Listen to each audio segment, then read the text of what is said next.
bunch of yada yada over the best part.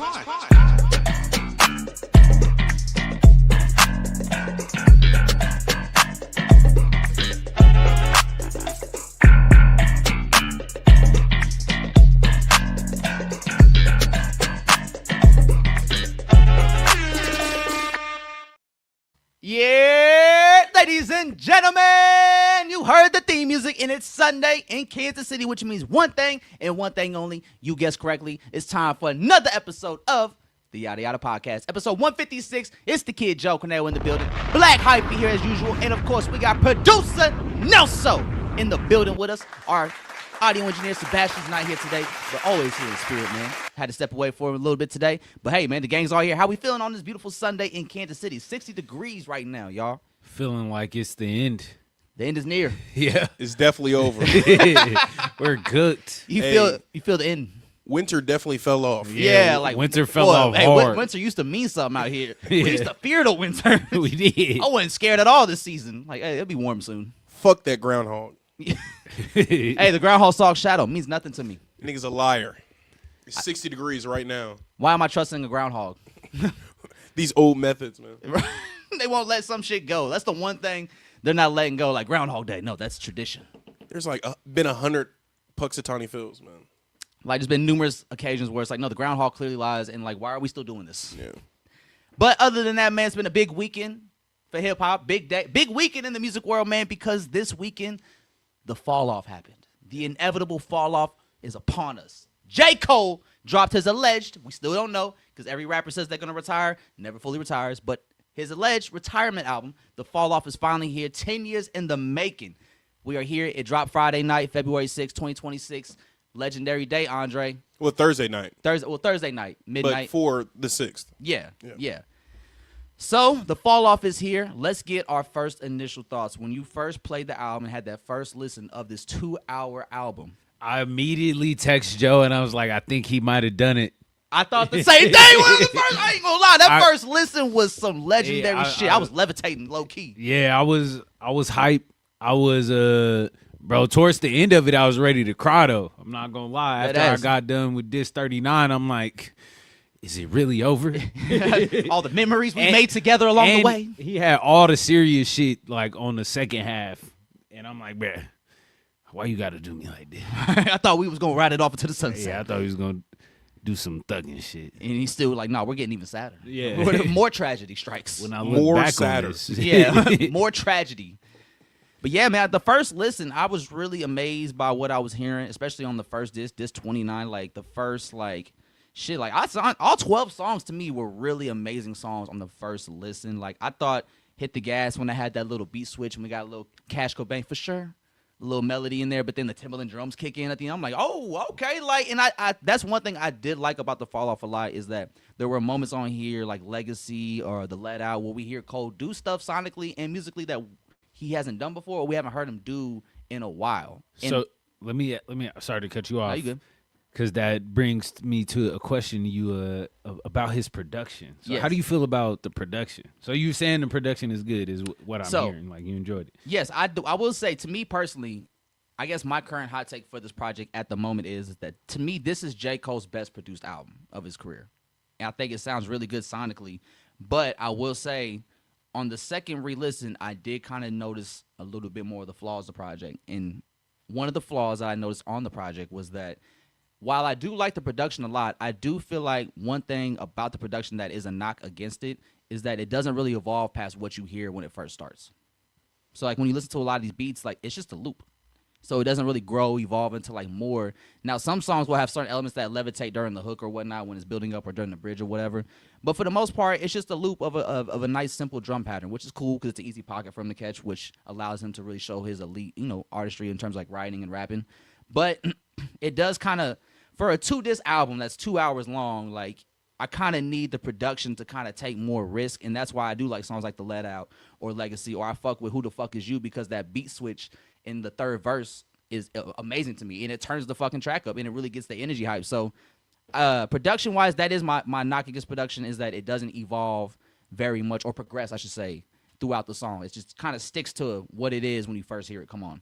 Yeah, I definitely feel that, but because first listen, I was riding a high of like, all right, this is the last J. Cole project. You know, I remember them days. I remember the warm up days. I do remember losing my balance, losing your balance. Or I remember when Who Dat came out. That was the first original single from the Sideline Story. I was like, first. I gotta tap in, and I definitely was tapped in, like high school and college. I remember being in high school and hearing the story about Jay-Z signing this kid named J. Cole. He was the second artist signed to the new Roc Nation label. Yeah. The first artist was Rihanna. This was Ho's second artist he signed, and it was the first rapper signed to the label. So I'm like, okay, who is this guy? I heard that Ho heard the song called Lights Please by J. Cole and immediately wanted to sign him.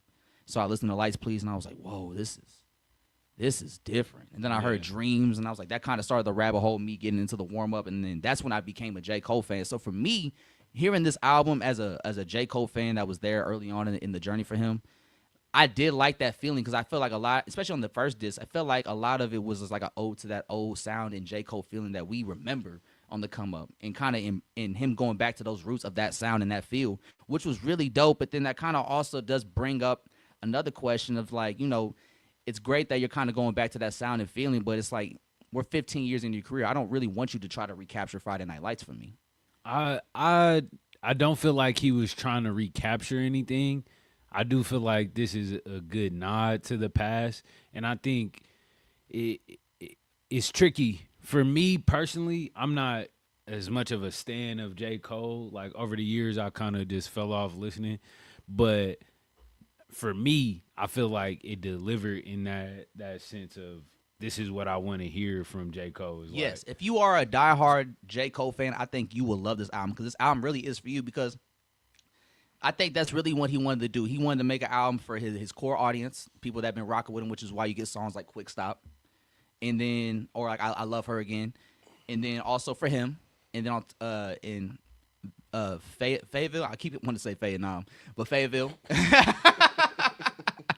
and most importantly, like hip hop. This is a very like hip hop esque album. There's a lot of like hip hop samples throughout of it, interpolations, drum patterns that are very classic. A lot, and like another thing that I would say that is a knock to this album is that while I do like a lot of these songs and some of the concepts, it's like, you know, some of these concepts I've already heard other artists do before, and I've heard them do better.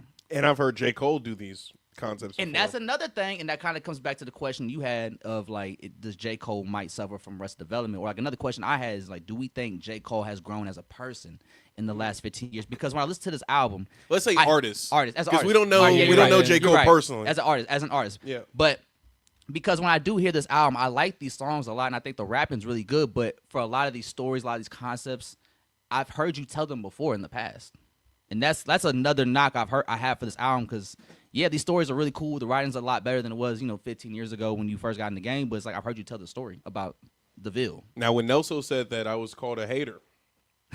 That was off the single, though. You was hating off the single. I saw the tide. He said, I knew where it was going. I've been here before. It was ringing the bell. Yeah, you weren't wrong. You were just early. I was just early. You were just early. Might not come when you want, but I'm on time. Where that drop at? What's up, Nelson? I got a question for you guys. When did you listen to this project? Did you listen to it immediately on Thursday night? I didn't stay up and listen to it. I woke up. I played it in the gym. Friday? Friday morning, yeah. Friday I did listen, at like 6 a.m. I did listen to it Thursday night. We watched JJK first. 11:30 we threw on the album. And like I said, the first listen, I really did thoroughly enjoy this album a lot. And I was blown away. And I did, for a double disc at the time on the first listen, I didn't think it was a rough listen by any means. I thought J. Cole did a great job of keeping my attention on the first listen for a double disc album. Like, of course, a 2-hour sit down for an album is going to, after a while, it's going to drag on a little bit. But I think he did a great job maintaining our attention and just keeping our excitement. Because you get songs like, especially on the first listen, Bunts Road Blues with Future and Tim's. Like, Future coming in with that little Usher interpolation, and then Tim's coming in at the end. Like, that was a really, really dope song, especially on the first listen. Like, that was a nice... Yeah, it's very pretty. And I think... So, this was another thing that was confusing to me about the album, the Fall Off conceptually, right? Because before the album dropped, he announced the double disc. He showed the back of the track list, and he put out a letter talking about how the album's 2 discs because it's supposed to represent him at 2 different points in his life. Yeah. Him when he was 29 and him now at 39. And him talking about what he was dealing with at 29 back in them days and what he's going through now at 39, right, 10 years later. But I think when it comes to, like, when you listen to the first disc, like Poor Thing, for example, that's him dissing a guy from his hometown that just dissed him a year ago. And it's like, okay, if this is going to be on the first disc where you're supposed to be you at 29, why are you doing a song that takes place now? That kind of slips away from the actual concept idea you had for each individual disc. So I think that's a blurry line for me when it comes to the album. Is like, okay, if the first disc is supposed to be you 10 years ago, why does it sound like you're talking about you right now? Yeah, and I feel like it's a bit weird too because we never really hear him address like anything. The big three. Yeah, and that's another thing. And if you gonna talk about a beef, like why not talk about that? But I also will play devil's advocate for him. Nobody is giving him any bail. So even if he was to do that, I think the reaction would still be the same. I do feel like Cole is probably one of the most critiqued artists like in recent times. No. Yeah, because really? Yes. Yeah. I mean, I think it's like he's like in a weird limbo right now. I agree with that. I think Because he's in rapper purgatory. I feel like he's not getting nobody's shooting him any bail. So His audience is. I mean, of course, because that's his core demographic. But I've heard like the few Cole fans that I've talked to have been even About more this album. critical. Yes. Yeah, Okay. about this album. And rightfully so if it's going to be the last J. Cole album that we get. But I also feel like everybody's kind of approaching it with a negative bias. yeah, everybody kind of went in with kind of just looking for critiques to make of the album. Yeah. And where they wouldn't be so hypercritical of like someone else. Yeah. Even someone in the top 3. Because niggas don't really be breaking down Drake albums like this. Like how they do. But Never mind. No, go ahead. You got to say it. I feel like Drake hasn't put together a album worth really breaking down in a long time. Well, I think he's going to get the same treatment. Yeah. With Iceman. Because that shit better be good. Yeah. Yeah. Anyways. But like, back I to think Cole. with Cole, I think also the reason that people have a little bit of a harsher, more when it comes to critiquing J. Cole, especially with his new music, is now that we are at this point, 15 years in your career, we've seen you and the rest of the quote unquote big 3 rise in your career and grow over time as artists over the years. We've seen the creative directions that Kendrick's gone in. We've seen the creative leaps that Drake has made over the years. With Cole, he's kind of like Tim Duncan. He's like very fundamental when it comes to just his skill set. Like he knows what he's good at and he stays in that pocket. He doesn't really try to add too much to his rapport, which is why I do like songs like The Let Out or Legacy, where he kind of does take that risk sonically and do something a little different with his voice or how he approaches the song. So stuff like that is great, but he hasn't done it consistently enough over the years. So like now that this is the final album, like we're looking at it with a harsher lens, because like, are you going to take a big leap creatively as an artist and as a producer and really make it that magnum opus we kind of waiting for you to do? And now that it's here, it's like, okay, like you kind of just stuck to what you already know. Well, I think that's where I'm like, I'm more on the side of I'd rather hear what we've been hearing. Like, Yeah. just on a as uniquely and as, high skill level as we could get. You know what I mean? Yeah. Because I don't want to see Tim Duncan like set up on the wing and, Hey, I'm open for the three. ISO somebody. Like, Yeah. Or I don't want to see Tim Duncan just come off a screen and shoot a 3 because I want to see Tim Duncan play like Tim Duncan. I want Tim Duncan to get buckets for us. Because that's what makes him effective. Yeah. You know what I mean? So how many rings did Tim Duncan got? Like 5? Yeah. How many Kobe got? 5. You know what I'm saying? One But, I just mean- looks better on the eyes. Yeah. But I just also think since this is the last album, there is more eyes and expectations for it. Like, this is you. He said this album's been 10 years in the making. Like, does it really sound like it's been 10 years in the making? Like, we were just talking about how Rocky took 8 years to make Don't Be Dumb. And it sounds like it took 8 years to make. And it sounds like he perfected it. It sounds fresh. It does. Well, I think there were multiple albums in that process, though. Like, Yeah. With Rocky, like, he went through songs. He created whole albums, and they got leaked, and he had to start over again. Yeah. And I don't know that this feels like it took that long. I think how it starts out with the 2-6. It really kind of paints a picture like you feel like you're in a not like from the intro. With the James Taylor Carolina in my mind sample. Like it feels like we about to take a journey through the town, which I probably in a way we do, like just through his lens. Yeah. But I felt like I don't know, sonically we could have heard more elements and more bits of the town in the area. Because I guess there is a few skits throughout where you hear him like having a conversation or being on the phone. At one point he's like, it might be second half where he's like talking about like getting some gas or some shit. Oh yeah, that's Quick Stop. Or no, where he's talking to old girl. Oh yeah, that's what he's doing. I think that's he's on the talking first to old one. girl, and he's like, "Hold up, I'll talk to you in a It second." might be the Let Out. Yeah, it I is think the Let Out. in the Yeah. Let Out, yeah. But I don't know. Yeah, but like, I'm still processing this album.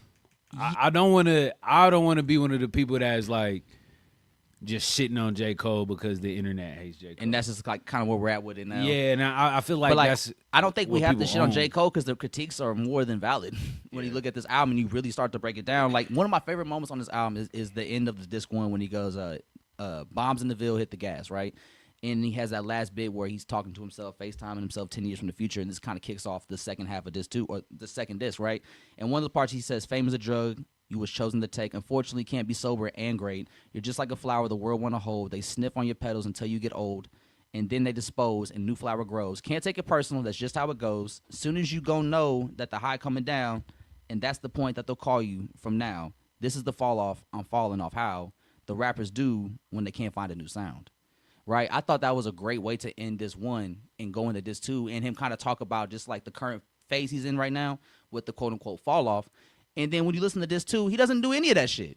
He doesn't cover any of that. Like, he doesn't talk about how he's falling off or nothing like that. It's just more like him talking about growing up in the Ville and what's currently going on in the Ville. Like, and that's just kind of where I'm like, all right, you didn't really do shit to explain the fall off. Yeah. I mean, the closest you got was I Love Her Again, which is you falling back in love with hip hop, which is like cool.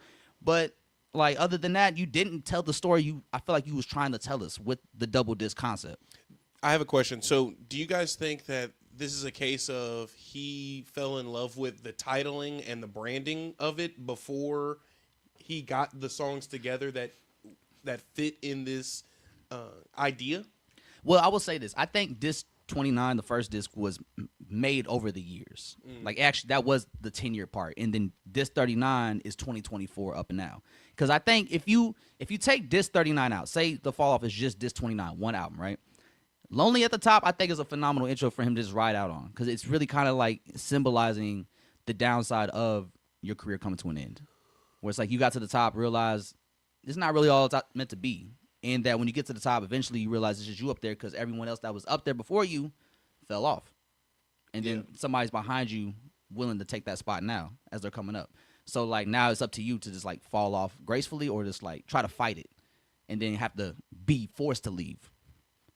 But, yeah, so I think disc 39 is shit that he just made the last 2 years. So I think that him trying to, like, pivot last minute like that, I think kind of threw shit off a little bit because – yeah, I just don't think disc 39 did what he wanted to do in terms of, like, talking about where he's at now. Because then, like, why do we have songs like What If on disc 2 if you're talking about where you are now? And honestly, like, let me ask y'all this. Let me ask this question to the room regards What If. So What If is the song on disc 2 where he's talking about what if Biggie and Pac were able to squash it? And what happened with them never actually happened. What if Big reached out to Pac and apologized? What if Pac apologized to Big? They was cool, right?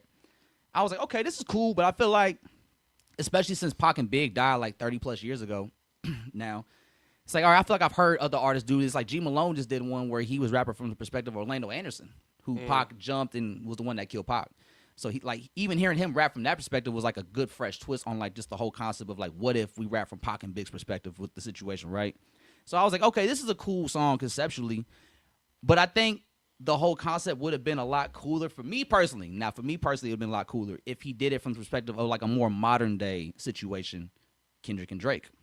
I was just going to go there. Because Yes. I think that would have allowed this song to resonate a lot more, especially because he was involved with that situation as Literally. the big three.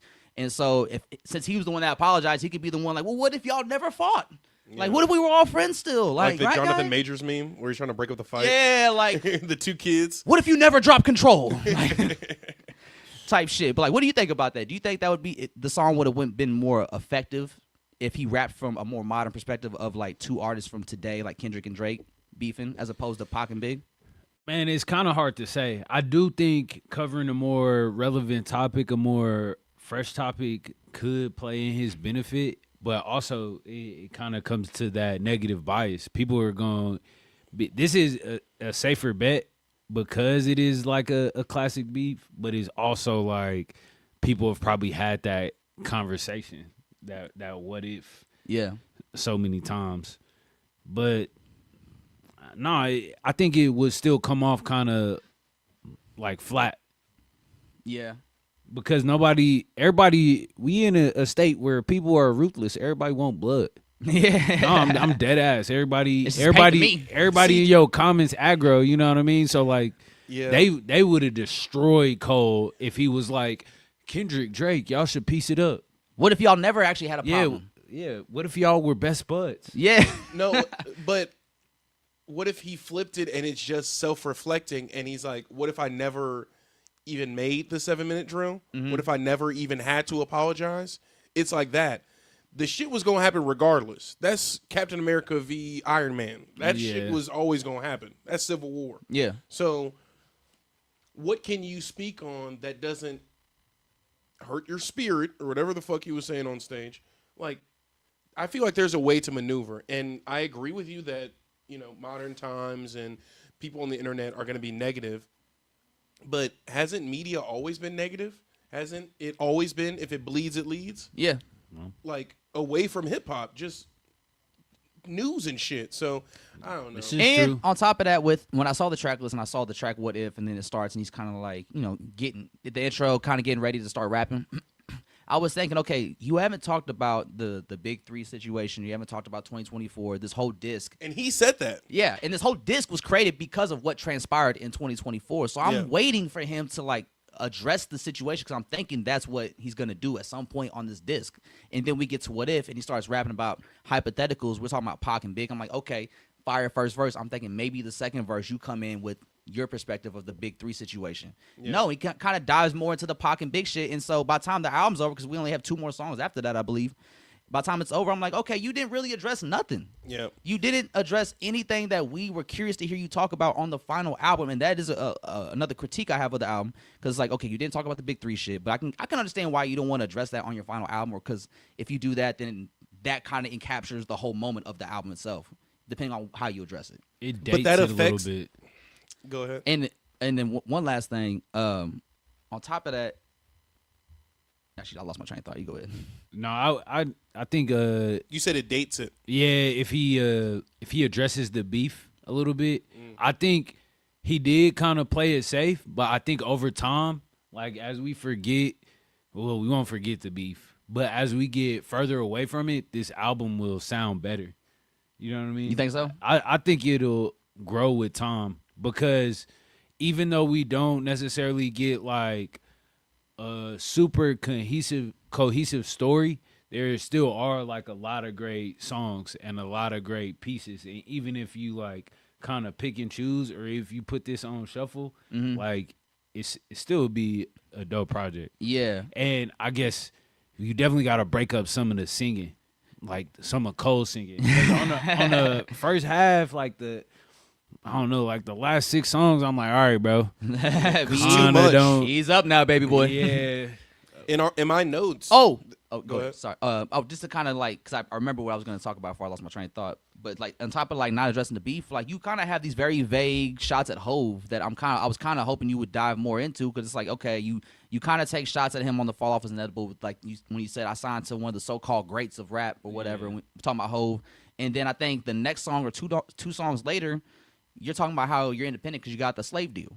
Yeah. And so like I'm just like, you're kind of vaguely taking shots, but referencing the situation with Hove is kind of funny, but you're not really talking about it, but you want it to be known where you stand. And that concept isn't new. Like, I got out of the slave deal, and now I'm, financially free. And it's like, we already know this. And it looks kind of... Didn't you just tell us to love ours? Or Love yours, yours? whatever the Yeah. fuck.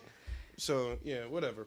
Whatever. Anywho, In my notes, speaking to what Alex just said, it's way too much singing. Way too much singing.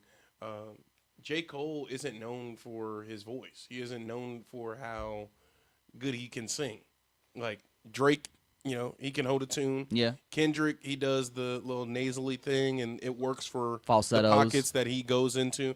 But like, I don't know. It's just not it. I mean, it just has to be in doses, cause I enjoy it. Like I keep my head high. Like Apparently. there's came like out- a little charm to it. Yeah. That's just like probably the best example. Oh yeah, of apparently good he's one of Cole my singing. favorite songs. So, but then on that song he says, "I got two bitches playing on my shit like a trombone," and he says, Yeah. and in that song he says, "I'm hot dog, catch up to me, nigga."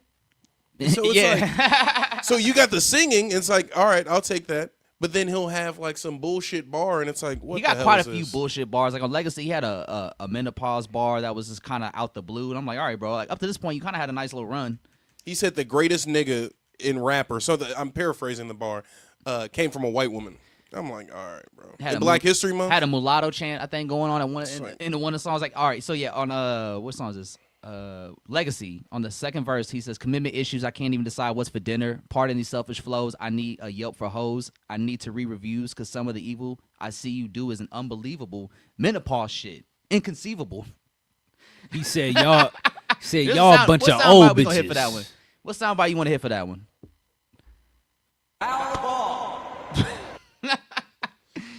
Another thing that I took notes on is I kind of got tired of these classic like flips. He did the DMX. So on till we gone. So I got to know Know now. now. Is you Yeah. with me or what? Right? Give me the Drake did it better. He also had a Q-tip flip. Yes. What was that one he flipped? Do you remember which one it was? Let me see. So like he had a couple flips on this one. He had a Outcast flip. Yeah. Me and you. The song with Erykah Badu. Yeah, that was really good. I like Honestly, that one. I'm not mad at. I like flips. that. I like- 'cause it's- aside from what's the one? I Love Her Again. Yeah, That one was been beat to shit. You yeah. didn't That's like why I it's Love like, Her Again? huh? You didn't like that song? I didn't hate it, but I'm saying like the idea of rapping to Hip hip hop. hop, yeah. And hip hop leaving like the whole story of hip hop going to another region and Yeah. all of but that. Like that's- it's a I- hip hop I- album, you know. yeah, and that's I why I love, do like the samples because it's an ode to hip hop, and like I also think that's why the production's very like boom bappy, simplistic, and that kind of like similar pocket we always hear J. Cole catch really easily because it's just him giving his ode to hip hop as a genre and a sound. Sometimes I can be slow, especially to listen to music for the first time. I didn't realize he was rapping about rap until it was like, I moved to New York, and then they said you moved to the A, and all the different slang. And I was like, this nigga talking about rap. You thought he was talking about a girl. Cheated. He said, "Man, turn this shit off." No, I actually like the song. Of the first disc, of disc 29, I have 4 songs added. Yeah. And then of disc 39, I have 3. Okay. And it's not because I didn't like some songs that are on either of them. There are songs that I don't like, but these are the songs I could see myself revisiting and I actually want to hear again and again and again. I'll definitely listen to it again as a full like run through. Yeah. And maybe I'll listen to like disc 39 isolated. Yeah. Where it's just that like by itself. But if I'm thinking of like standouts, I really like the Bounce Road Blues. Yeah. Bounce. Yeah. Bounce. Is it Bounce? Bunce. Bunce Road Pardon me. Blues. Yeah, that's great. That's one of the best ones. Yeah. I like Life Sentence. I thought Life that was Sentence great. is Life. dope. Hey, how's it going down? Yeah. You know, and I will say the one thing, and this could just But be, I like the concept of Life Sentence. yeah, I love it. Great. I love the concept of it. And I think another thing, and this could just be me as a listener, I just think this album is also funny to me because out of all his albums, like this is the one I think you can hear and just hear his peers' influence in. Yeah. Like you could hear the Kendrick influences conceptually. I think when the 39 intro on this too, like it's like 6 minutes. There's a lot of beat switches and shit. Kind of remind me a little bit of Nothing Was the Same. Yeah, or even the Punk Bitch. Yeah. That gave me a little K-Dot vibes. I'm trying to not compare him Or, to everybody though. like- It's hard, bro, because you got a song like what was it? We were just talking about it. Life Sentence. No, I Love Her Again. Yeah. We got that song, but we have another song that just was a part of a album that won Rap Album of the Year that does it way better. Gloria. Come on, man. I mean, fucking Teriyaki Boys and Kanye West did it before. Like, they did it way cooler, way swaggier. Like, you know what I'm saying? It's an old concept that we've heard. Like, most of these songs and concepts that J. Cole attacked on this album, we've heard other artists do it before, but better, more entertaining. Like, even Safety. The last verse when he's talking about his friend going to Texas, and then, like, they see him kind of, like, finding himself in ways that they're not familiar with, so they and so they start talking down in negative ways, like transphobia, homophobia type shit. And you know, as they got older, he was like, damn, like now that we look back, like we let his lifestyle stop us from receiving all the love he had to give. Yeah. Type shit. And it's like, you know, cool little story, and I like the verse, but it's like we heard Auntie Diaries. Yeah. Kendrick talked about that same story and concept for 3 verses. Yeah. Hey, I think that message is too good to be on some like that's not dope shit. No, I'm not saying it's not. I love 'Cause Safety. Safety's one of my favorites. I think y'all gotta have that real on some real shit. Y'all need to have that realization earlier. You know what I'm saying? Y'all do. You know, we all just peoples out here. Everybody going through some shit. Your words affect people. Don't be out there bullying people or we'll kick your ass. Ain't that right, Andre? On God. I got a size 11 Doc Martin. It's the hitter, man, Nelson. No, and I also like Quick Stop. Quick Stop. Let's talk about that one real quick, because that one, I think that was a super powerful song on the album. Now, granted, you know, it took a unique turn that I was not expecting it to take. I thought, you know, it was a story about him going to a Quick Stop at a gas station to get gas. It was one of the few times he didn't have no hoodies or nothing to throw on to hide his appearance, so he was worried about people recognizing him and trying to approach him. And, you know, he gets out the car, pumps some gas, some guy at the bus stop's trying to, like, say something to him. And he was like, no, I'm cool, man. And then the dude was like, hey, you look familiar. I get that a lot. I get that a lot. Like, oh, you J. Cole, right? Yeah. And then the dude starts approaching him, and you think the interaction's about to take like a Paperboy ATL route. Yeah. Where it's like they try to rob him or some shit, right? But then, keeping it real. yeah. That's tight. Bow! Punched him. What is it? Fight back. hey, Paperboy went to the woods. And then he went to another gas station. So, can I get a selfie? Nigga bloodied up and shit. Yeah. Yeah, man. Come here. Come here, fuck it. I'm happy to see somebody that actually is happy to see me. Yeah. But for Quick Stop, the guy ends up telling Cole like how much his music means to him and how much his music has been such a core element of his life. And he's like, yeah, you know, when my parents died or my mom passed, like your music was there. When I graduated college or high school, your music was there. Like he was just showing him so much love and appreciation for what Cole's done over the years. And Cole talked about how much that moment meant to him. And like even hearing him rap about that interaction, like even got me emotional because like you can kind of by time Cole speaks from his perspective, and it's like him's like I looked at him and gave him the longest embrace and said thank you. Yeah. I was like, this is beautiful. Like this is the moments of artistry where like makes you realize this is what you do it for. And like that's why I love the fact that he was able to capture that on paper and in audio form on the song. Like I love that song. Man, that's kind of a great way to end the project. That's like third to last song. Yeah, plus it's like the second. It's the penultimate song before the actual outro. Ocean Way is the bonus track. Yeah, yeah. And no, that's really dope because that's the impact Cole has had. And to me, I was just like, damn, that's where I almost broke too. Yeah, that one. Yeah, because I think in this, especially with this current time and like you know post 2024 and how people view Cole and how they already viewed him already up to that point, like everything kind of just kept pounding on the Cole and what he was currently doing. And so to hear the story about him just meeting somebody and them just really being like, yeah, bro, your music is everything to me because it's been there for everything for me. And I think it's just cool to see him get that love even this later in his career because that's like another thing about the fall off. People don't love you no more when you fall off, but right. Cole still get that love. I don't. Go ahead. You believe that? That story? No. I'm not questioning the story. I'm questioning if you believe that nobody loves you after you quote unquote fall off. I don't think he even spoke to that on this album. Well, he talked about that on the outro of Hit the Gas on this one, which he talked about like the fall off is happening, how when artists fall off when they don't find a new sound. And I thought that's kind of like, are you talking about you're falling off because you couldn't find a new sound? But I'm saying when you fall off of that pinnacle, your fans will never sway. Well, I think The core fans that this album is for, you'll always have those moments in which people will embrace you and say your music got me through whatever it got me through. There won't be a moment in which that goes away, because the impact is regardless of fame and status at the time, those memories are still there. So I think that if he kind of focused on that, there is no fall off because I've had so many moments and I've impacted so many people's lives, and I don't know, is that selfish to position it like that? No, it's not selfish. I think, yes, there is going to be that core, especially when you got people that is walking up to him at the gas station and giving a spill like he did in Quick Stop. Yeah.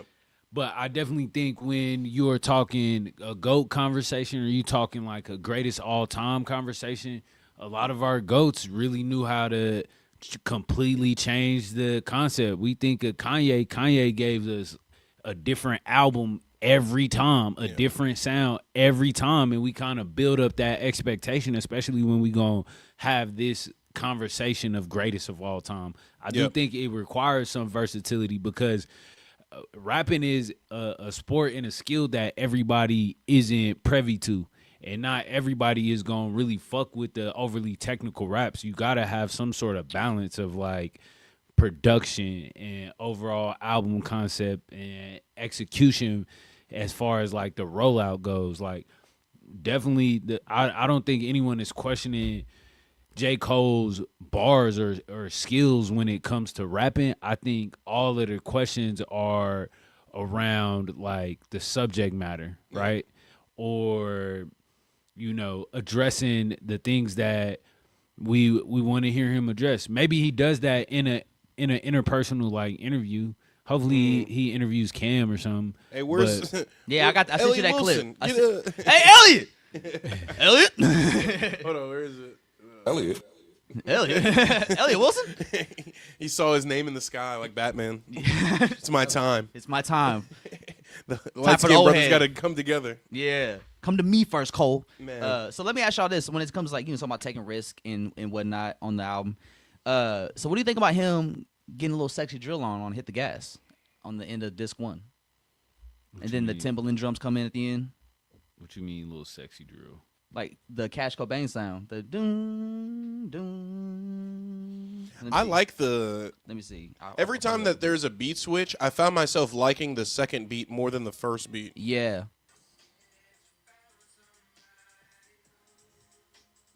I liked it. I mean, I liked it. For sure. Grippy. Yeah, man. that's definitely a good bop. Yeah. A good groove right thought- there, I thought it was nice. Now, I will say, man, just using your final album to just randomly put out a diss track against some random person from your hometown is a choice. Maybe this nigga ain't as at peace as we thought he was. I just think it's crazy to me that you go out your way to record a whole diss track to a random nobody in your hometown on your final album, but yet want to apologize to Kendrick when it's time to battle on the biggest stage of them all, possibly. He still got time for you bitch ass niggas. For them. No, for them. For them. The people behind you. Yeah, Joe. not Kendrick. Not the people behind Kendrick. No, I was talking to the one behind you. Yeah. No, Kendrick, not you. Of course not. Or Never. Drake. No. Never y'all, man. Hey, make It's some my noise. brothers, man. Make some noise if you love your brothers. And it is cool. I saw Wale show some love to the album because people thought they had issues, and Wale was like, "No, that's my dog. Like we friends. So happy for him to have this moment." So I thought that was pretty cool. And the funny thing about Life Sentence, when I first heard that, I'm like, Wale would have killed this shit. Yeah. Wale would have went crazy. Put Wale Life on the Sentence. remix. Come on, man. He should have did the hook low key. I think Wale on that hook would have been fire. Do y'all think J. Cole is selfish? Let's watch this. You got that Cameron clip I text you? Yeah. Do you have that loaded up? Oh wait, I just texted to you just now. in the chat. Yes. Okay.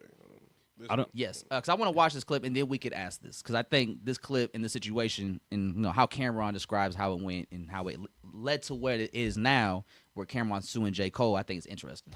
Oh, cool. Or was cool. Oh, producer Nelson on the job. Are we already on screen? We're on screen. Okay. Hey. All right, here we go. Producer Nelso. What's up, Nelso? So this is Cameron talking about going into more details, I should say, and finally addressing why he is suing J. Cole.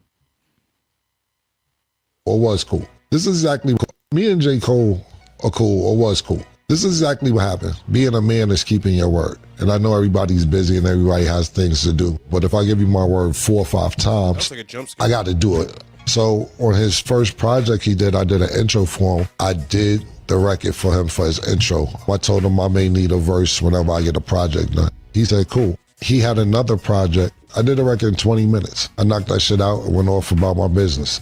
I need a verse. I'm exaggerating, but he's like the shock rain right now. And, you know, the moon got aligned with the stars. And, you know, when I write, I put my all into it. Okay, let's put your all into it then. You know what I'm saying? Rewind that real quick. Call me twice. Rewind that part real quick. Say, no, hold on. Oh, not the whole thing. And, you know, when I write, I put my all into it. Okay, let's put your all into it then. Let's go ahead, bro. Put your heart and soul into that feature then, bro. What the fuck we talking about? You know what I'm saying? Give me that. Called me twice to do something, and I did it. One day you have 48 hours to do it. Then I knocked the other thing out as soon as I came to New York, because you ain't want to send me a record. You want to be in the studio with me. I knocked it out. Cool, you don't give me the record. Then I say, you know what? Forget the record. Let's do an interview. Bet I got you. I got a project coming out in June. Let's do it around there. Cool, June is coming. Oh, we pushed the album back. I don't want to just do an interview.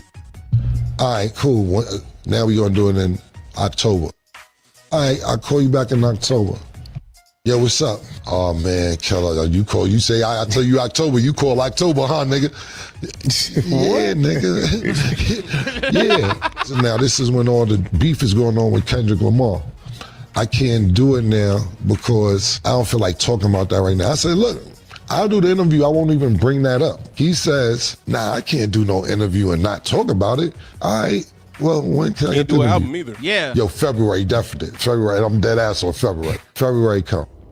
Yo, what's up? Oh, shit. Yo, I'm still working, man.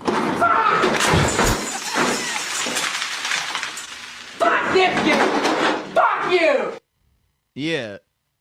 So that's how we got to the situation. It seemed like from Cameron's perspective and how he was telling the story, like because it's not like he did another feature for Cole at some point before we got on Might Delete Later. Yeah. So he did 2 features for him at this point, and he still owed Cam a feature. And then when it was time to do the feature, he wasn't inspired, quote unquote. And then he's like, fuck it, just come on the podcast then, because I'm doing this now. Well, I don't want to talk about that right now because I don't have no album to talk about. Let's do it in this moment. Oh, well, now with the beats popping off, I don't want to talk about that. We won't talk about it then. Well, I can't do an interview and not talk about it. So, like, let's push it back. So he kept giving Cameron, like, the runaround. Yeah, it does kind of feel like a bit shifty. And at the end of the day, when you give your word, you're supposed to keep your word. Regardless of, like, the situation at hand. And it's like, you know what? I know you don't want to talk about it, the beef, especially when it happens, but it's like, your word's your word. And it's like Cameron's telling you, like, we're not going to talk about it. If people get mad that you don't address it, fuck them. I mean, it's already up anyways, so it's like it don't matter what you do at that point. COE, man. Like, people are going to watch the interview just to see you talk about it and then complain in the comments. That brings engagement to the content that, hey, why didn't you talk about this? Okay, well, if y'all want us to talk about it, we'll come back and talk about it. You know what I'm saying? Yeah. Like, there's opportunity to be present and do things that you can present it however you want. You're in control of your own narrative. Had a whole second disc on his album just because of that whole situation. Didn't talk about it once. At all. At all. Had 2 discs. Didn't talk about it once the whole album. So it's just like going to be one of the things that's, I think the more you just like don't address it or just at least give your perspective on the situation at hand from your point of view, it's just always going to be a weird thing that hangs over your head. Especially if this is the final album that What we if you get. got nothing to rap about it? I mean, when in terms of that situation? Yeah. I mean, talk about an interview then. Like, I could see that, yeah, but that's what I think is gonna happen is like eventually he'll talk about it in an interview. yeah. So I expect some sort of interview soon to where he breaks it down, and I think that's the best thing he could do because if this is really the last album, how it'll be perceived in 5 years is different how it's being perceived now. Yeah. And it's so close to the beef and you know. Yeah. That being fresh and all that. So, like, maybe 5-10 years removed from all of that situation, and this album can just stand in its own light. Yeah, that still is always going to be in question because of how monumental it was, but I think we'll be able to shoot him a little bit more bail later. Do you think that this was monumental? This album? No. No. I think for J. Cole fans, it's monumental because it's the last J. Cole album. I think it's just an ode, sonically and production wise, to just everything we loved about J. Cole when he first came out and like what he's doing now. But yeah, what was the question again? Is it monumental? Oh, monumental. The question before we played the Cameron clip was, do you think that this nigga J. Cole is selfish? Oh, I mean, selfish. Why? I guess it depends on the situation he's in. So if it's like a Cameron situation, for example, right, where it's like I owe you a favor for a favor, you did your end of the deal, time for me to hold up my end. But every time it's time for me to hold up my end of the deal, it's like it's just the timing's not right. And so it's like, all right, I hit you for a feature. You said you like to be inspired when you record and write your verses. Was like, all right, motherfucker, get inspired and write this fucking verse for me. Like, yeah, let's not. You get your job. Yeah, like you're paid. You make too much money now as a rapper to like be like, I'm not inspired to like do this feature for you right now. It's like, well, are you doing anything? Yeah, like. You got a bike to clean. And then we're like, okay, come on my podcast. Well, like, I don't have an What album. type of bikes do you ride? Yeah, what J. type Cole? of bikes do you ride? One thing that I put in the notes that we got a shared little doc that we got. Yes. My last thing was, what is this album about? And we got a comment earlier, kind of like expressing that as well. Like, what would be the central focus of this album? Because I feel like it's kind of like the same shit that I was kind of complaining about with Disc 2 Track 2. Yeah, in terms of just being selfish and being mad at self and the things that he's mentioning or focusing on are kind of like at the same place as they were pre-glow up, you know? Yeah, and I think, and I do agree with that because listening to this, I do think J. Cole's point of view is very limited. It's like, either about himself or where he's from. Yeah. And what they're going through, the trials and tribulations of growing up in Fayetteville and what he went through, what everyone else goes through in the community and what they're dealing with currently. And so it's like, okay, that's a great perspective to have. But 15 years in, like, that's still the only point of view you have. Yeah. Is like yourself, your career, your trajectory, your life, and what you're doing and what's going on in your hometown or what it was like growing up in your hometown. So it's like, okay, and now that it's full circle and this is the end, or this quote unquote allegedly the end, it's like that's really all you have to take away from J. Cole's career outside of For Your Eyes Only. That's about his friend and for his daughter that when he passed. But like other than that, his individual albums themselves are just about like him and Fayetteville. Yeah. And so I think for this album, what he wanted to do conceptually with like telling you where he was at 29 and where he's at 39 now, I don't think he exactly hit the mark with that. Yeah. And so I think that kind of does hurt the moment of it being like, you think monumental? Is that what you said? Yeah. Yeah, I think that the concept not being fully executed to its full potential on the last album is what kind of hurts the monumental moment of the whole moment. Mm-hmm. Yeah. And I think selfishness could be framed in a different way as well. Like, the only features that he had were purely rhythmic. They were all for vocals. Burna Boy, Future, and Tim's. I'm good on the Burna Boy shit, bro. Erica. Like, yeah, I don't know if I really needed that. You could have used Tim's almost like on some, you don't got Ari Lennox on that side no more. You could have had Tim's on your side on some, let's boost this album to its fullest potential. Yeah, to its fullest potential, and y'all not even harmonizing together. It's like she got sent the beat or something like that, and then she got her little bit at the end. This ain't no Luther for sure. Literally, for sure. It ain't a Gloria. It ain't a Gloria either. It ain't a part 6. Like, bro, come on. No JID on there. Yeah, let me ask y'all JID, no Boss. No, Boss was on there a few times. He did vocals. Exactly. Yeah. That's what I'm saying. Selfish. So let me ask y'all that. Let another nigga rap. Hold on. Do we need a JID feature on a J. Cole album though? He's already been on both of their. He's been on every album of every artist. He's been on Ari Lennox's albums. He's been on JID. He's been on Boz. Yeah. Those are bigger looks for them than them being on his album. Is it? Wait.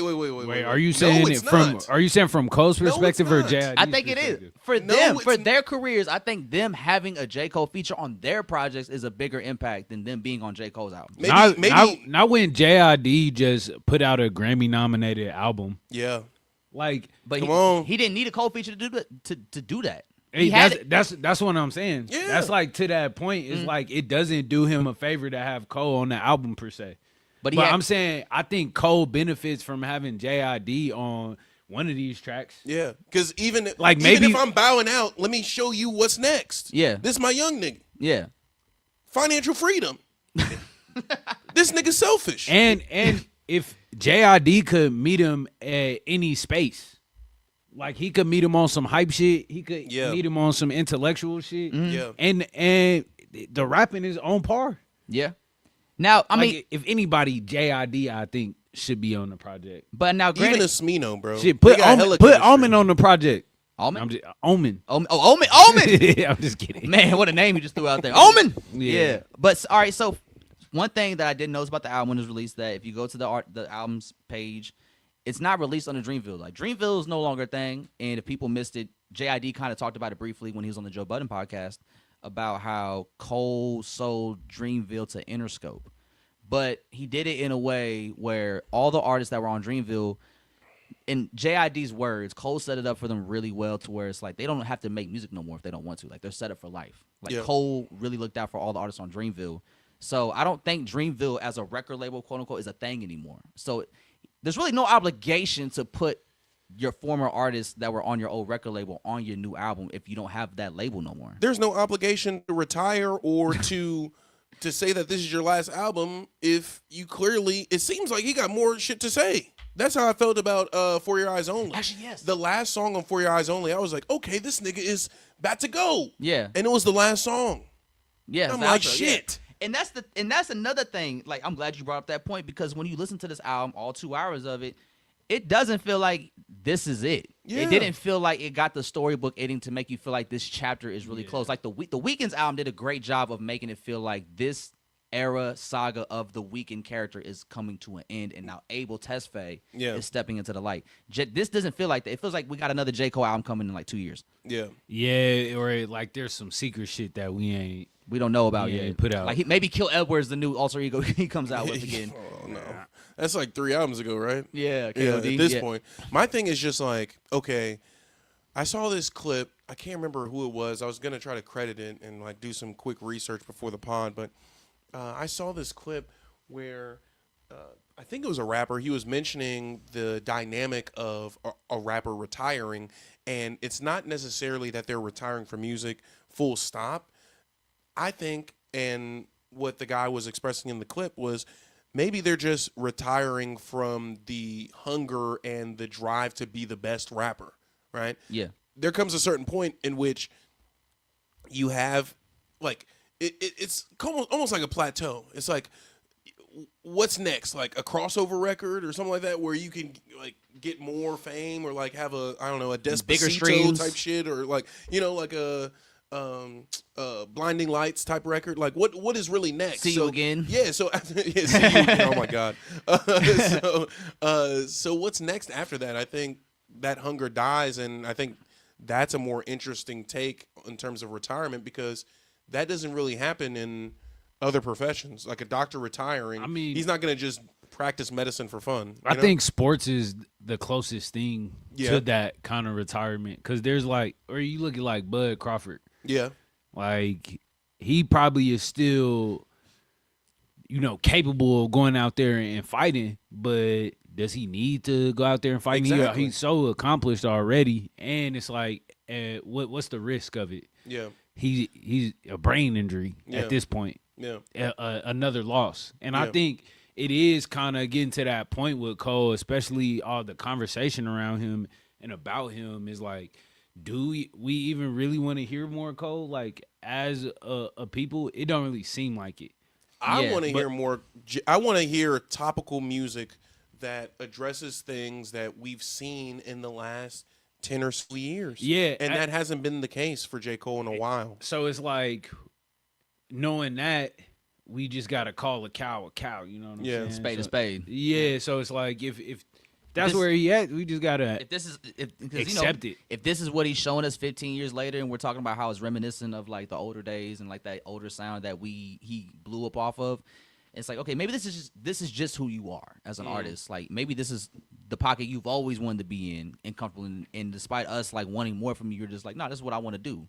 And so like, we can't expect him to like give us more if he never intended to do that. That's why I kind of asked or posed the question earlier is, though, do you guys think that he just loved the naming and the branding behind this project? That, like, this has been cooking up. The J. Cole fans have been talking about the fall off and Since KOD. Since KOD. Yeah. Because of that that photo he took where it had the It's all a the Boy albums. and all that stuff. Yeah. We still ain't got It's a Boy. Yeah, I forgot that was the one because like It's a Boy. It was supposed to be the off season and then Yeah. the fall off. Yeah. Yeah. No, fall off, It's a Boy. No, off season, It's a Boy, fall off. Yeah.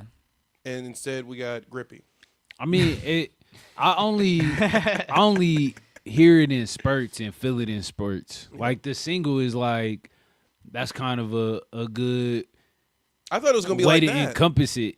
It's like, oh, I'm just rapping my career backwards. Yeah. Like let me start at the end. Yeah, You and know? I thought maybe he was gonna pick it up after that and go into the rest of the disc of like talking from the beginning or whatever. Yeah, But I don't know.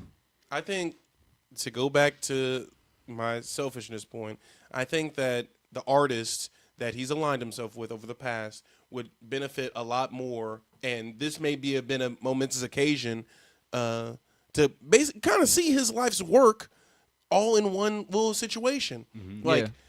you can't tell me that 10 years ago when you were 29 that you don't have a different perspective now that you were that mogul and you mentioned about the slave deal, but then you made it a way to where you didn't have to put people in that position and you benefited from everybody's success and everybody was happy. I feel like that's a interesting point to tell as opposed to just saying, oh, I did it, that's it. yeah, But it's like, imagine you telling that story, but then also using those people that were a part of that as well. yeah. Or like maybe talk about like how where Dreamville was as a record label when you were 29, and then Exactly. like now where it's at now. Like I Yeah. just sold the label to Interscope, set up everybody in the deal, like you know, Yeah. something along the lines of that to kind of Yeah. just show you like this is the journey from where it was 10 years ago, where it's at now. Yeah, And but I just didn't get none of that. And like I said early on, like disc one, it's supposed to be him 10 years ago at Yeah. 29, but some of the songs feel like you're talking about you right now. yeah, And so that makes the line and the concept very blurry between the two discs of like what are you trying to tell with each disc, and are you actually doing that? Because I feel kind of confused. fan favorite of the pod says, do y'all think he did better on Birthday Blizzard or this project? Well, I think this project for sure because Yeah. there's more sample size. And I think that this project is more polished. I like the production. I think that J. Cole sounds good. Like it's recorded very well. There are some sound effects moments where he's what was that song? Oh my goodness. Where he kind of starts rapping aggressively over and over again. Like he says the Oh, is same that thing. is that Poor Thing? Punk Bitch? Yeah, I think so. Yeah, that was Poor Thing. Yeah. I like that part. I Yeah. like that. So those are moments that can't really be captured on a mixtape thing where he's just trying to tide us over for the main course. Yeah. So I would say this, but yeah, I would say this. This Okay. one. Yeah. Yeah. I think definitely this. What I was hoping from this project was like more of a cohesive story, some storytelling. I already know like the rapping is gonna be dope. Yeah, and it's so gonna it's be like- good rapping. How are you gonna tie it together every in other ways? Yeah, really, just I wanted a cohesive story, you know, Mm-hmm. and I don't know if I really got that. I got it scattered We throughout got the piece. what the man Trump say? I have concepts of a plan. That nigga said, "I'm getting it done in 24 hours." I didn't say which 24 hours. Yeah, like I damn. think that when I think like the concepts of a plan quote, like I think about this album's like there's concepts of an album here, Or idea. idea. The album's here. Yeah, There's con- concepts of an idea. Yeah, of an here idea. with this album that I think he just missed the mark on a little bit. But when I'm looking at the track list now, like there's not any song I would say like I don't need. There's no Photograph on here. There's no Wet Dreams on here. So I think that's a great thing. But for the final, Doesn't he mention about He the? kind of touches on He that. touched about Wet Dreams. It's like, damn, am I repeating myself too much? Yeah, he said that. he like acknowledges it. yeah, I like that, But though. that's I fuck with shit like that. Yeah. And, it's a good callback. yeah, I think that's where we kind of missing the mark. Everyone needed him to talk about the shit that was happening. Yeah, and because like if you're getting to the point in your career, especially on the last album, where it's like, oh, you talking about, am I repeating myself again, or am I saying this again?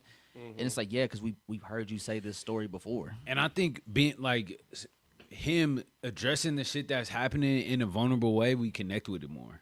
Yeah, But there are things that we definitely can't connect to on this album, especially like life sentences or any of the moments where he's like talking from the perspective of his homie or like, you know, people we grew up with. Like, yeah, people are gonna connect with those, but man, we all been watching you very closely for like the past 5 years. So yeah, was kind of hoping to hear more of that perspective. yeah. So, with that being said, and if this is the final J. Cole album that he rides off into the sunset with, I'm still hungry, man. What's J. Cole's legacy look like overall if this is the final hurrah to you guys? Like, how would you sum up his legacy? Was it one that you think was fulfilled? The potential that you heard early on, you think he lived up to it? Did he do everything you thought he would do? Did he do more? Did he underperform? What do you guys think? I think there were certain moments that happened throughout his career that I was like, oh, I never expected it to take this turn, especially like with the beef shit. Even the shit with No Name, where I was like, yeah, like that was kind of odd. Ultimately, I would say it's like kind of where I expected. The Diggy Simmons era. Because like even Had a whole, had it a was whole really sit-down up with- until Lil the Pump. past couple years that, you know, we was questioning Cole being in the big three or in the top five It conversation. was never actually So- a question in whether his position was Yeah, in there so early on. I will say like he held it down for like a really long time, but I think we did. After a while, we just really got nitpicky with Cole, rightfully so though. Yeah. like not to, you know, absolve him really. of his but faults. Yeah, we as an just artist. got real. I think Like, all right, bro. The standards were getting raised. I think the standards just got raised over the years. Yeah. Especially if we're holding you to a certain tier of artists that you are part of, and these are the best of the best. You're in this big three category. We're seeing what they're doing, and then we're seeing what you're doing, and it's like each project they're dropping, they're raising the bar creatively, not only for themselves but for the genre. Like they're boundary pushers, and they're raising the bar every time they drop an album. So when you drop an album, it doesn't quite feel the same. It seems like you're trying to reach the bar that they're setting, and you're not setting the bar to a new height yourself. And I think that he was so good at staying within his lane, and his lane start taking up more and more space within these hip hop conversations, within the, oh, J. Cole is definitely top 10. Oh, now J. Cole is definitely top 5. Yeah. Now there's no discussion because his road has paved for so long that you can't even ignore it anymore. And I think those conversations kind of took an exit in 2024. Oh, yeah. Yeah. So, And if I to answer your question though, did I think he fulfilled his?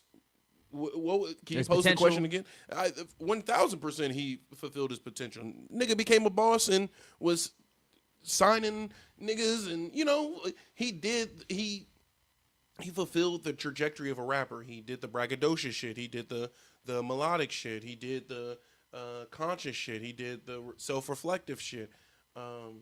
But at some point, I feel like you got to push it. You got to push the needle. You have to, I don't know, read more, experience more. oh, hit that message real quick. Where that at? Hold on, where is it? Where's it at? Message. Message, where is it at? Or is it Message. Okay. Fucked up the whole message. Yeah. Looking for Looking it. for the message. Yeah, look. Am I J. Cole? Yeah. No, yeah, I just think that you can't, in the grand scheme of things, he really didn't do anything wrong. He did what he wanted to do, and he did it his way. And there's really nothing at the end of the day when it's all said and done. As the person in charge of your own career, you as the artist, like that's all you can ask for when Yeah. it's all said and done. The lights go down, like you did what you wanted to do, and you had success doing it. And I Yeah. think that's for being somebody that called on the J. Cole during the warm up and like seeing him struggle early on trying to get his debut album out because they couldn't find the right single. Like Who Dat was the first one, Yeah. but it didn't take off, so they shelved the album even longer. And they're Yeah. like, we need a single, we need a hit, and then that's when you get a workout. And the thing about Workout is Man, like people hated him. people for hated Workout. Workout when it first came out. And the Beyond, but I like the Workout song. And the thing is, the funny thing about the Workout song is that when it first came out, it didn't do shit. And then they had to roll out the Can't Get Enough single for it to kind of help get something going. Then the album came out, right? But they also did the Beyonce Party remix. Yeah. But that wasn't a great feature. But the cool thing about the Workout song is that when the album came out itself, the song caught more momentum then. People actually started to enjoy it a lot more. And I thought that was pretty cool. And so, like, just seeing him go through that trouble and him talking about that, and then Born Sinner comes out and people are doubting him in regards to going against Kanye and Mac Miller, and then he comes out on top with the #1. People were saying he's boring, he's sleepy, goes platinum with no features in 2015, drops a surprise album. Like, seeing him have all these moments as an artist and just seeing him grow bigger with each moment and each project and him level up his artistry, like, it was really fun to see in real time, like, while it was happening, because, you know, during that time, like, his sound was still what was still one of the sounds of the current hip-hop landscape. Now I feel like with his sound, it's like only just him doing it now, and other artists that were his peers are like now doing new sounds and new genre, like expanding their sounds essentially and growing as an artist. Yeah, I mean, you summed it up better. I feel like if I keep talking, it's not gonna like make sense. Yeah. Shawty said, "I want to hear J. Cole call somebody a bitch and really mean it." I mean, that's what Poor Thing was. Like, you just don't know who the guy was. That's why it's not hidden like that. But that's also the irony. Also the irony. J. Cole punches down, or what we perceive as down. He doesn't really. And the one time that he tried to punch up, he didn't even believe in himself to do it. He had to apologize for doing it. He had to pull it.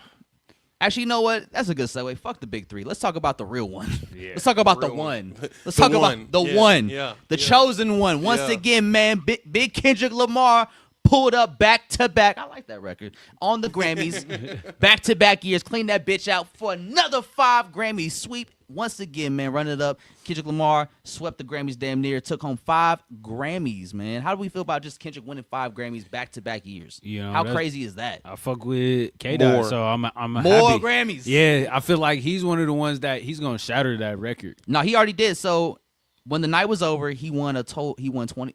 His total Grammy amount after the night was over was 27, making him the most Grammy-winning rapper ever. Yeah, 27, and we still got more Kendrick. I feel like we still got at least two. I think to he's 3 just more getting albums. started, bro. Yeah, Or not. Let me not say just getting started, but he definitely is moving at a high level still. yeah. Yeah, Like yeah. foot on the gas, belt to ass. Yeah. Ran it up 5 Grammys, man. Took it home. Won GNX Rap Album of the Year. Now I ain't gonna lie. Before the Grammys hit, I started listening to GNX a lot more to kind of just get refreshed on GNX and reset. You know, kind of get ready for the Grammys and see how it looks. That's me. Okay, bet. And when I listen to GNX again, man, it really is like, I love the Clips album, but I just think GNX just provides a different kind of space sonically. And like Kendrick, you know, Kendrick's such an elite artist that it just really feels like you can't get this kind of album anywhere else. Like, no matter what West Coast artist tries to make a GNX rap album, like, it's just not gonna be this. Like, they're not gonna hit the mark. No, it definitely is a magnificent album, and it delivers on all counts of being a true West Coast hip hop album, having the smash singles, and just having some really dope concepts. We got Man on the Garden, we got Luther, Reincarnated. You know, some really dope The Hard shit Part on 6. there. Yeah, the Hard Part 6, Gloria. It's really a perfect album. Dodger Blue. Man, you fly know, in this bitch. all right, we just gonna name the whole album, but Album GNX? of the year. Yeah. I see, and that's kind of where I feel a little weird because I wanted the Clips to win. I wanted Kendrick to win Album of the Year for GNX, and I do think ultimately the Grammys made the right decision in choosing Bad Bunny. Yeah. But I wanted that moment for GNX. Kendrick, yeah. And I also wanted the Clips to win Rap Album of the Year because I felt like the run was just too great. It's too perfect. Hey, man, run the And tape the back. I timing said of that they were it. going to get rap performance. Run the tape back. Hey, drop a I bomb said for that- yourself, hey, Nelson. hold on, Where's that? Where's that?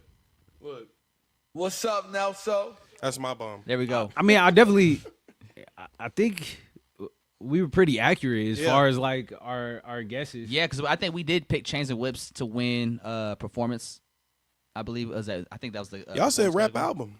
Well, no, because Chains and Whips was nominated for a whole nother category. Okay. And that was the song that Clips and Kendrick did together that was nominated, I think, for Best Rap Performance. Yeah. Which they won together. So I was cool that was the Clips' only Grammy, and that does suck that they only took one home, but it's cool that they did get a Grammy, and they took it home for Chains and Whips, which is a very deep album cut hip-hop record. Yeah. And Kendrick's on it. So they got the win-one together, which I thought was really dope.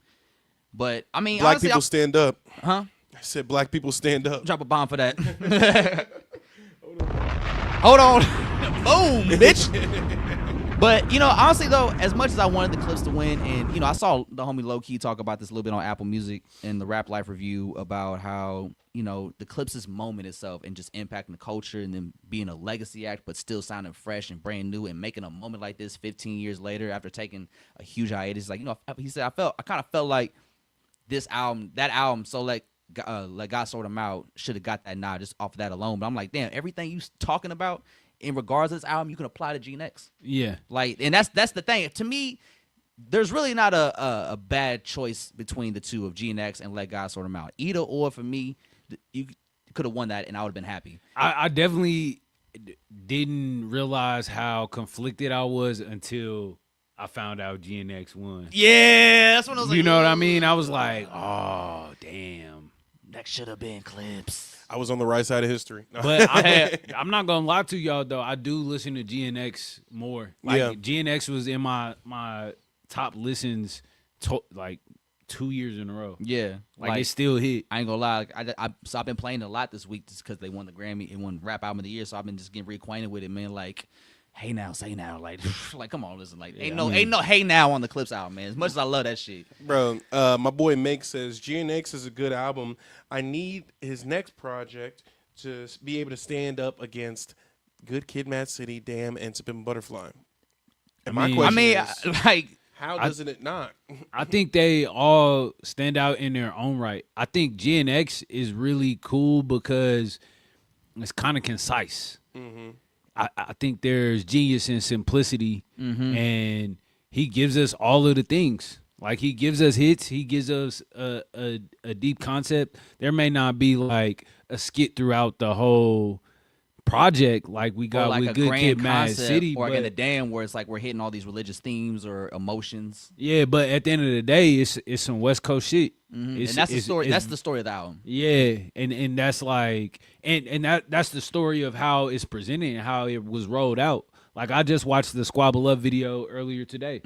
Like culture, all of the whole video is black culture, West Coast culture, like gang culture, all of that. Latino culture. Latino culture. Like he showcases every part of the West, and that's dope.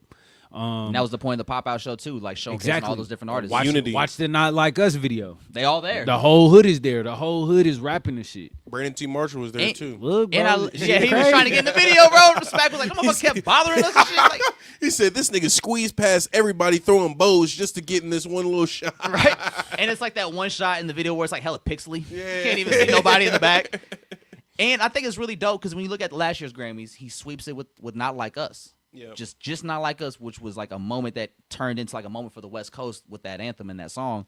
And then you get GNX off of that moment a year later, same thing, 5 Grammys again, this time for everything GNX. Yeah. And like I just think that kind of adds to more of like just like the moment for the West Coast. Like you ran it up last year off this moment, Not Like Us, that turned into a West Coast anthem for all of y'all. And then you made GNX, which became a West Coast anthem classic for y'all. Yeah. And now it's getting more like Grammys and more recognition, more awards. So it's just elevating to this whole moment that Kendrick has created with California with this whole Not Like Us GNX movement that he's been on.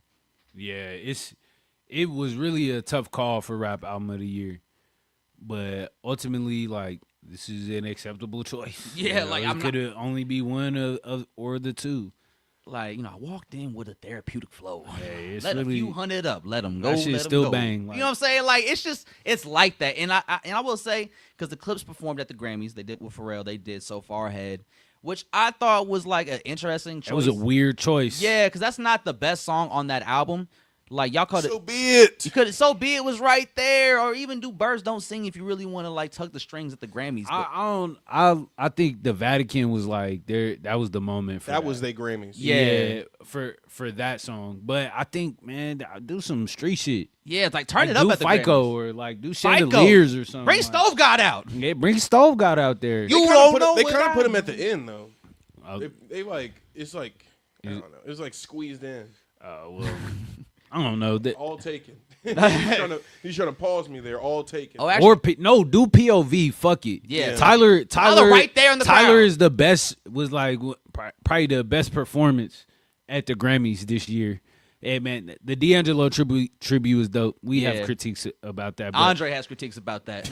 Andre was like, "There's a fucking Royal Rumble in that tribute." but no, I think And the POV next would've fighter been- is Yeah, every 30 seconds, a new artist was on the stage. POV would have rang off. That for shit sure. would have. And actually, to add more onto like how GNX, not like us, just grew into a West Coast moment. This also allowed people like Peso, Hitman J3, Young Threat, and the singer, the Hispanic singer. She She got her first Grammy of her career. yeah.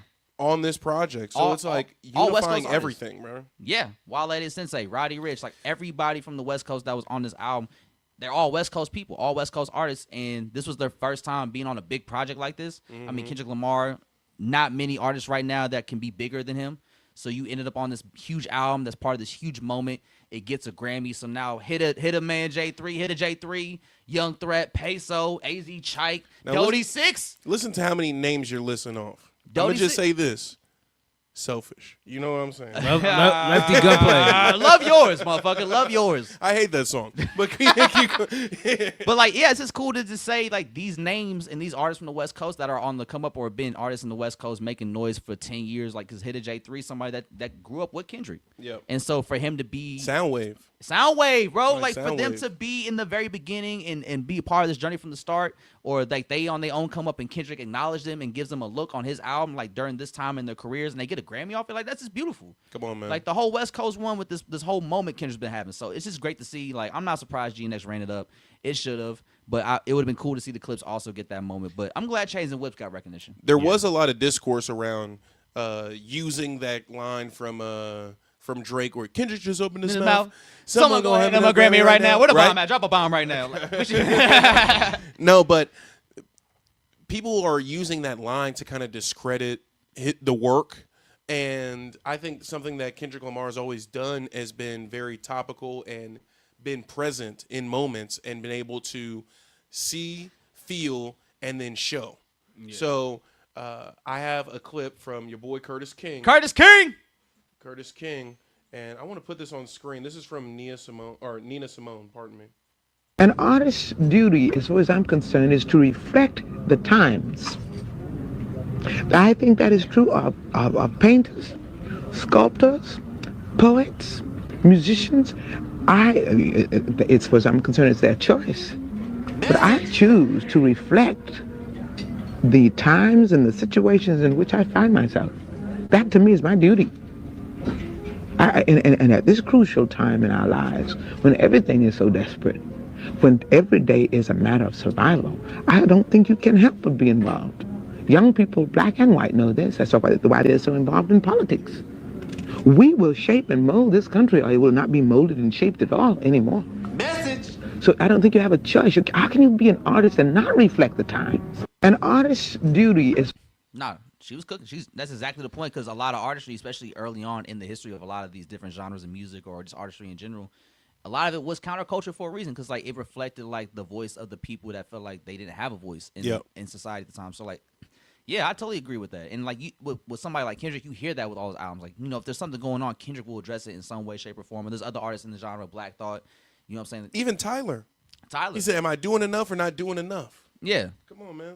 And like, you know, I think also like when artists do that and they talk about the times and what's going on in the world and what's happening in their communities, I think that allows them to also just remain in touch with reality. Yeah. Because a lot of times, like if you don't address what's happening in reality in the world outside of your celebrity status world or your fame world, it's like you lose touch with the people, and then you lose touch with reality. So now it's hard to connect with them again. And I think that's something that J. Cole's always done a good job at, or even Kendrick's, like remaining in touch with like where they're from, their people, their community. Like every Christmas, Kendra's at the TDE Christmas giveaway. Yeah. Keep Or, like, it regular. You know? like just remain it one real. with your peoples. Like don't allow yourself to get too lost in the world or too lost in the sauce, because then you lose touch reality, and then it starts to show in your art. Yes. Yeah, so I definitely fuck with that. Yes. Shout out to Miss Nina Simone. Man.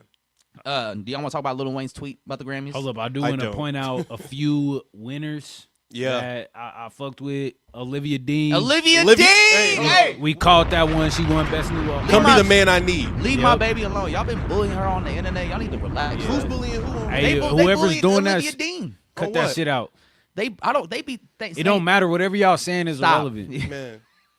Hit the gunshot, Andre. Man, I don't care if I heard it on TikTok. I like it. Best dance electric album, FKA Twigs. Yes, sir. Yeah. And Sexual. Shout out FKA Twigs. We fuck with FKA Twigs. Yes. You feel me? Turnstile, best metal performance. Hey, he got COVID at a Bird. Turnstile concert. I did. It was fucked up. It sucked. Mid-show, he was. Hey, but shout out Jersey Shore. Got me through. Don't Got ask the me instant how. COVID. Hey, Immediately. Hey, look, I was so soaked. By the end of it, we was outside. I was like, oh, man, I don't know if this sweat, water, spit. Am I hot or cold? Yeah, like I got the chills I'm outside all of a cooked. sudden. I was cooked. was Rock winter. album, Turnstile again, Never Enough. Drop another one. Kaylani, best R&B performance. Folded. We called that one. Best traditional R&B performance. Leon Thomas, Vibes Don't Lie. Best R&B song, Kaylani again, Folded. I'm not gonna read all the names, but y'all know who y'all are. You know what I'm saying? Shout out to y'all. Shout out to the writers. Leon. Yup. Best R&B album, Mutt. Seen it coming. Shout out. Hey, Freddie Gibbs got a fucking Grammy. Freddie did. Gibbs. Shout out to Freddie Gibbs, man. Hey, he said the second guy in Gary to get a Grammy outside of Mike. Hey, Talk about it. One more. Now you got to pass out the chicken like Mike did. He said, fuck, the glove came out the window. Oh, we start throwing chicken. Like, the fuck, Mike? How do we know that was Mike? All right, best jazz Freddie Gibbs wouldn't lie to performance. us. Okay, you're right. Chick Corea, Christian McBride, Brian Blade. That's for my jazz homies. They know who they are. You know what I'm saying? We fuck with Chick Corea, but Kansas City, shout out to Vine. shit, that's pretty much all I got. You know what I'm saying? That's, Man, You know shout out what I'm Bad saying? Bunny, man. You know what I'm saying? Like, honestly, yeah. not even on that. Much respect to Bad Bunny. We excited to see your performance, Man, bro. Yeah. Me and Sebastian streamed the Broderick show last night when the DJs, I think they went back to back on some Bad Bunny shit. Yeah. And, bro, That shit rung off. Sebastian was going bar for bar. He was like, it's crazy, man. I know this whole song. I'm like, And you know what's funny? I can hear him say it like, hey, man. I love this song. So calmly, too. Man, I love this song. Sebastian don't be on none of that shit when he hanging out with us. Hey, he do. Hey, the funny thing is, He's like, you want to go to Lotus? I'm like, no, Joe. No, I don't. Not me, Sebastian. Yeah, no. Sebastian goes to Lotus. Sebastian goes to Sebastian Lotus. be low key turned up No, when for he not real. with us. Nah, it'd be funny whenever I DJ at like Saber events or something, or like he'll pull up to like a yada yada event I'm DJing at, and like I'll have some Shoreline Mafia in there, and like the next time I see him, I'm like, yo, bro, how was the set? What do you think about it? He goes, oh, it was really good, man. Like, especially when you start playing that Shoreline Mafia, I start getting into it. I was like, hold on, bro, you fuck with Shoreline? He goes, yeah, bro, I love that shit. I'm like, all right, hold on, Sebastian, Man, big Sebastian, but yeah. big S's in the chat. Big S is in the chat, man. Make sure y'all like, subscribe, and comment if you haven't already. Do we want to talk about the Lil Wayne tweet? Man, let's talk about it. Let's run it up real quick, Wayne. Wheezy F baby. Please say the baby. Hey, now, if he was talking about being in the Grammys on some legacy shit, I kind of see it, but also that what was it, Carter 6? Carter. Hold on, listen Carter to that. shit. We forgot Carter that. shit. Aha, where's the done? Well, I know we got some sound effect for that. What's up, Nelso? Man, There we go. I hope it was more on a legacy thing, but with Wayne is kind of inconsistent when it comes to like performances. We haven't got a really fire ass Wayne album since the Carter 3. You said performances. You didn't see what he did at Clash of Clans? Oh my gosh, bro. Is that in the game? That's the game, right? Yeah. Nah. You Yeah, didn't he see did. that? He did like a live concert in Clash of Games, like Playboy Cardi. Travis Scott did. Travis in Fortnite. Scott fucked up the whole game with that virtual Fortnite shit. And I mean, motherfuckers that was dope. that was cool. And you also got to But now it's remember getting- that was also during the pandemic, so we were all in the house. Yeah. So like that's why that worked. Like that shit doesn't work when we're all outside. Like I'm going. I'm not about to download Fortnite to see your Or Clash of concert. Clans, man. Yeah, like what the fuck? And why the fuck is Lil Wayne in Clash of Clans? I know he don't play that. Did y'all hear that J. Cole's doing a collab with McDonald's? It's the first time ever they're gonna have a plain burger. All right, dog. All right. The Carter 6. So anyway, yeah, let's talk about the Carter 6 real The quick. company man tweeted that shit. I'm like, bro, you fucking crazy. All right, Hey, go ahead. uh, What did Lil Wayne say verbatim? Where's You that? got the tweet. Let me find this tweet real quick. All right, damn, I did not expect you to put me on the spot like this. Let me see if I can find it on his. See how hard it is Let's see. Hold to on. be put on the spot, Joe? Usually we're ready for this. Yeah. I should have had this ready though. That is on me.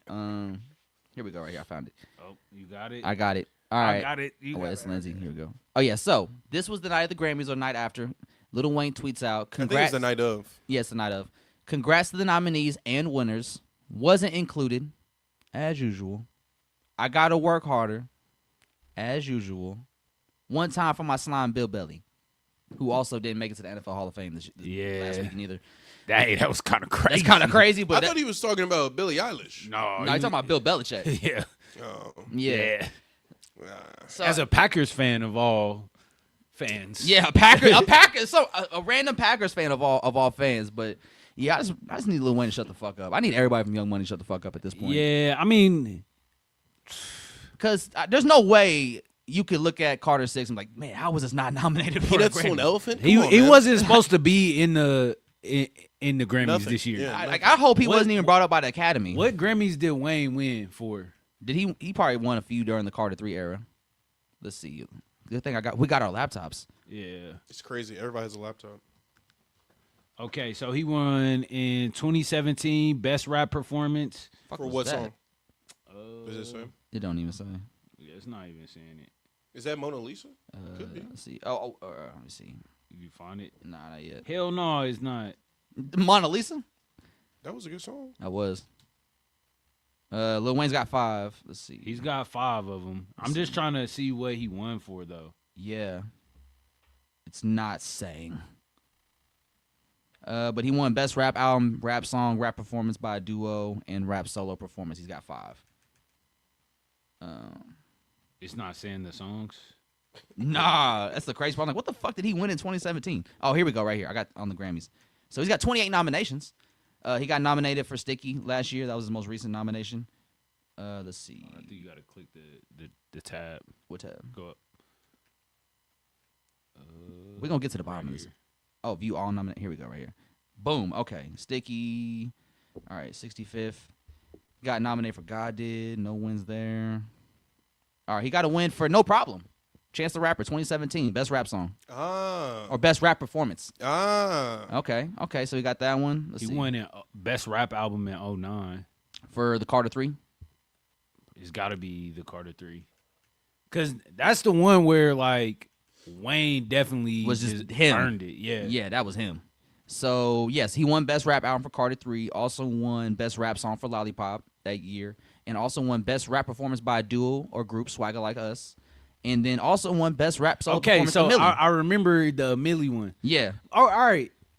That's about right. That was Yeah. the last time that Wayne was hot. Wayne did some Grammy-worthy shit.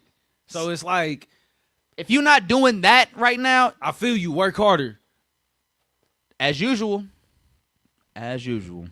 But As I don't usual. know. Hey, At this point, we done got 2 more additions to the Carter series that we really could have maybe done without. We didn't need this. we didn't need anything after 3 when guarding the Carter theory. Stop putting No, out. 4 Stop putting was- out Carters, bro. I mean, there's some songs on 4 I'm like, Come on, man. You can't do. I don't- There are some 4 people. was cool. Yeah, there are some people who look at 4 as their Lil Wayne like meter. that's the Niggas that didn't. I don't know if y'all not measuring shit by the Carter 3 2. or the Carter 2. Like, really, it's the Carter 2. really. I'm saying these young niggas don't. Yeah. That's why These they young niggas didn't even know who that's Wale why they was. don't that's why they don't like Wayne the way they should, because they Carter 4 is the standard for them. Like, no, it's Carter 2, 3 in the mixtapes. But hey, man, shout out to Kendrick Lamar. You know, I guess it's hard work. Let Lil Wayne down once again. I'm a Wayne fan, but Wayne, come on, bro. Like, let's be realistic. And I don't know what Wayne's gonna talk about to where it's like gonna get us all. Maybe he got to do a joint album with Eminem. Drop the world. the album. Yeah. Actually, speaking of someone that is working hard and making it happen at their old age, T.I., your cousin Cliff, Yeah. back up in the media the music world after doing comedy and abruptly canceling his tour. Hop back out with a new album, got a new haircut, got a new album, new single out with Pharrell called "Let Him Know." He's back from the midlife crisis. Yeah. He's back. Cut his hair, got the fresh cut again, that T.I. cut. Yeah. Pop back out with a new single, "Let Him Know," produced by Pharrell, which is going to be the first single off his upcoming album, his last album, Yeah. Kill the King. Now, during his press run, obviously "Let Him Know" by Pharrell, or T.I. produced by Pharrell, it's actually been going up, been making waves on radio. Yeah. We've been playing on Hot 103 Jams. People have been raving about it, especially for T.I., because T.I. to me is one of them artists that he's just naturally a great rapper, and he's one of the people that's always going to be a great rapper if he's motivated and inspired. And it seemed like he just really got a big inspiration, because he's on some his, like, I'm older now, like all that ego, King of the South shit. Like, I don't need that no more. I don't want that. Like, I'm killing the ego, killing the king. That's a good. I like where it's headed. It is probably time to. Well, I guess he's doing it all. Yeah, he's really. I'm excited for the new T.I. shit. I don't really have no critiques. Nah, the single is dope. Let Him Know sounds great, and like the pocket, he sounded fresh. He sounded energized, rejuvenated. Like Pharrell gave him a nice beat. Like T.I. got his shit off, and like it's like, okay, you still got it. So it makes me excited for this to be your last album. Like, let me ask y'all this, just off what Let Him Know. Yeah. Do y'all think T.I. could put out a better final album than J. Cole? Looking at you, Andre. What's up, Nelso? I don't know, man. I'm not gonna answer that question. Yeah, I don't know, I'm gonna plead the fifth on that one. They already don't like me, bro. That's all. Remember, you're the dude. Yeah, I am the dude. I'm the dude. I will say, like, did T.I. get you more excited for his final album than the Diss 2 Track 2 did for the Fall Off, or have you always been excited for the Fall Off? Since it's something we've known about for some years. I got more excited in recent years. Yeah. But I kind of feel like maybe Wayne should be putting out his last album. Side character. Yeah, like, actually Wayne need to put out his last album. Fuck T.I. and J. Cole. Wayne need to get out of here. I mean, I think T.I. put out a dope record. Nah, he seems like in a great space creatively, and probably the best, most inspired space creatively he's been in a while. Yeah. In terms of like later years of his career. So I think this is really gonna be like a good hurrah last. This is it. Favorite T.I. album? Urban Legend. Yeah, you don't have one?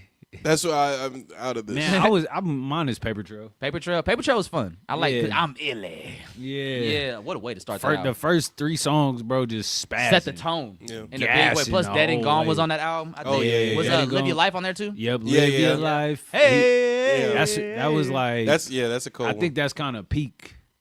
Cause then he put out Skateboard P and make a face fall off. So serve a bitch straight D and make a. Yeah, that's that shit. So actually, speaking of the peak, I'm glad you paused. T.I. was actually speaking of the peak. Oh, peak. Okay. T.I., of course, he's been on the medium run because he put out the single. He's got the album getting ready to come out, gearing up the project and whatnot.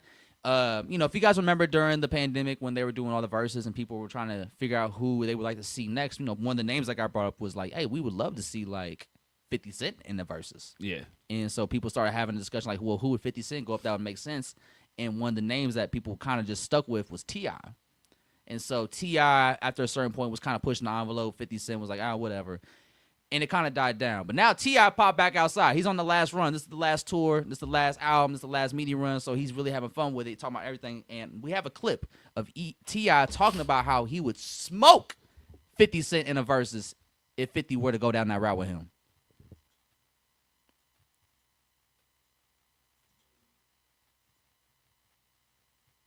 was supposed to go, and then goddamn, when I was talking to Swiss, I was like, shit, man, yeah, I'd do it, but really, the motherfucker that really would be the one, it ain't gonna happen. But if Gucci, Young and Gucci, that the one. And then he hit me back. He was like, shit, Tip, don't even trip. I think we gonna get Gucci to do it. I said, well, you don't need me then.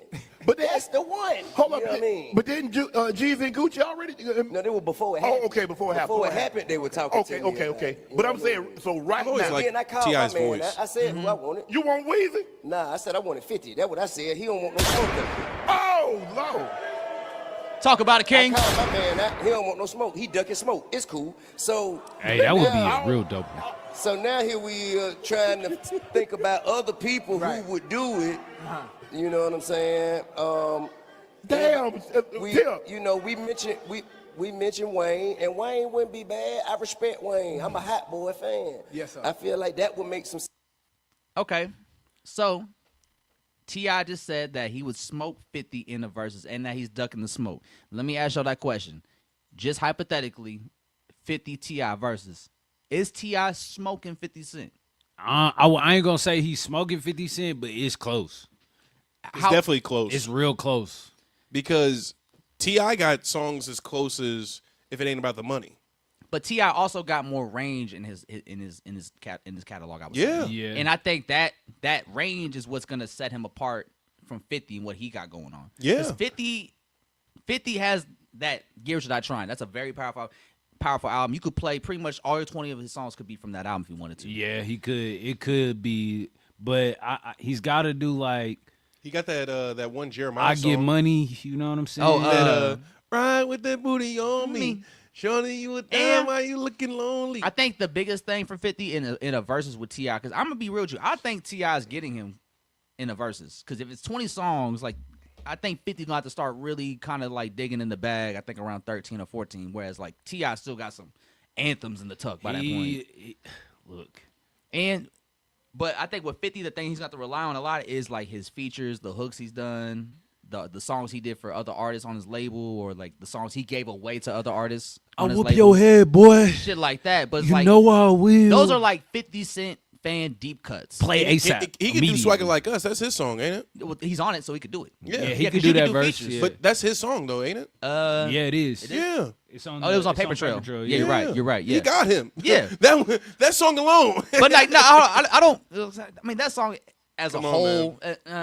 Hey, if we kept it in the tens, I think still like T.I. still got enough. It's closer though if it's tens. If it's a battle of 10 songs, I think 50 Cent. No, makes I mean like in the decade, Oh, like 2010 and younger, bro. Look at this. oh yeah, the 2000s. We You talking got about the 2000s? 24. No, I'm talking. Well, yeah, I You guess said 2010s. Yeah, the 2000s. The 2000s. Yes. If we keep it like in their prime, Yes. yeah. Like T.I. got hits. Bring them out. You don't know me. ASAP. ASAP motivation. What you know? Top back. What you know about that? Yeah. No. What? Yeah. What you know? Yeah. My bad. Yeah. Top back. I was Look, thinking of big lip shit gloss. popping. Little shit. Stop it. Hey, that was my shit. Whatever you like. Yeah, whatever you like. And that's the thing. We're listening to all these T.I. songs, and when you hear them in your head, you hear different songs each time, like different sonically, more I range. remember my dad, you know the part where let me put this big boy in your life. Yeah. I remember my dad heard the dirty version. He was like, stop singing that. He's Oh, talking yeah. about he's talking about his dick. Stop singing that. It's like, all right, Dad. Put this Thank you. big boy in your life. Want your body. Here go 50 shit.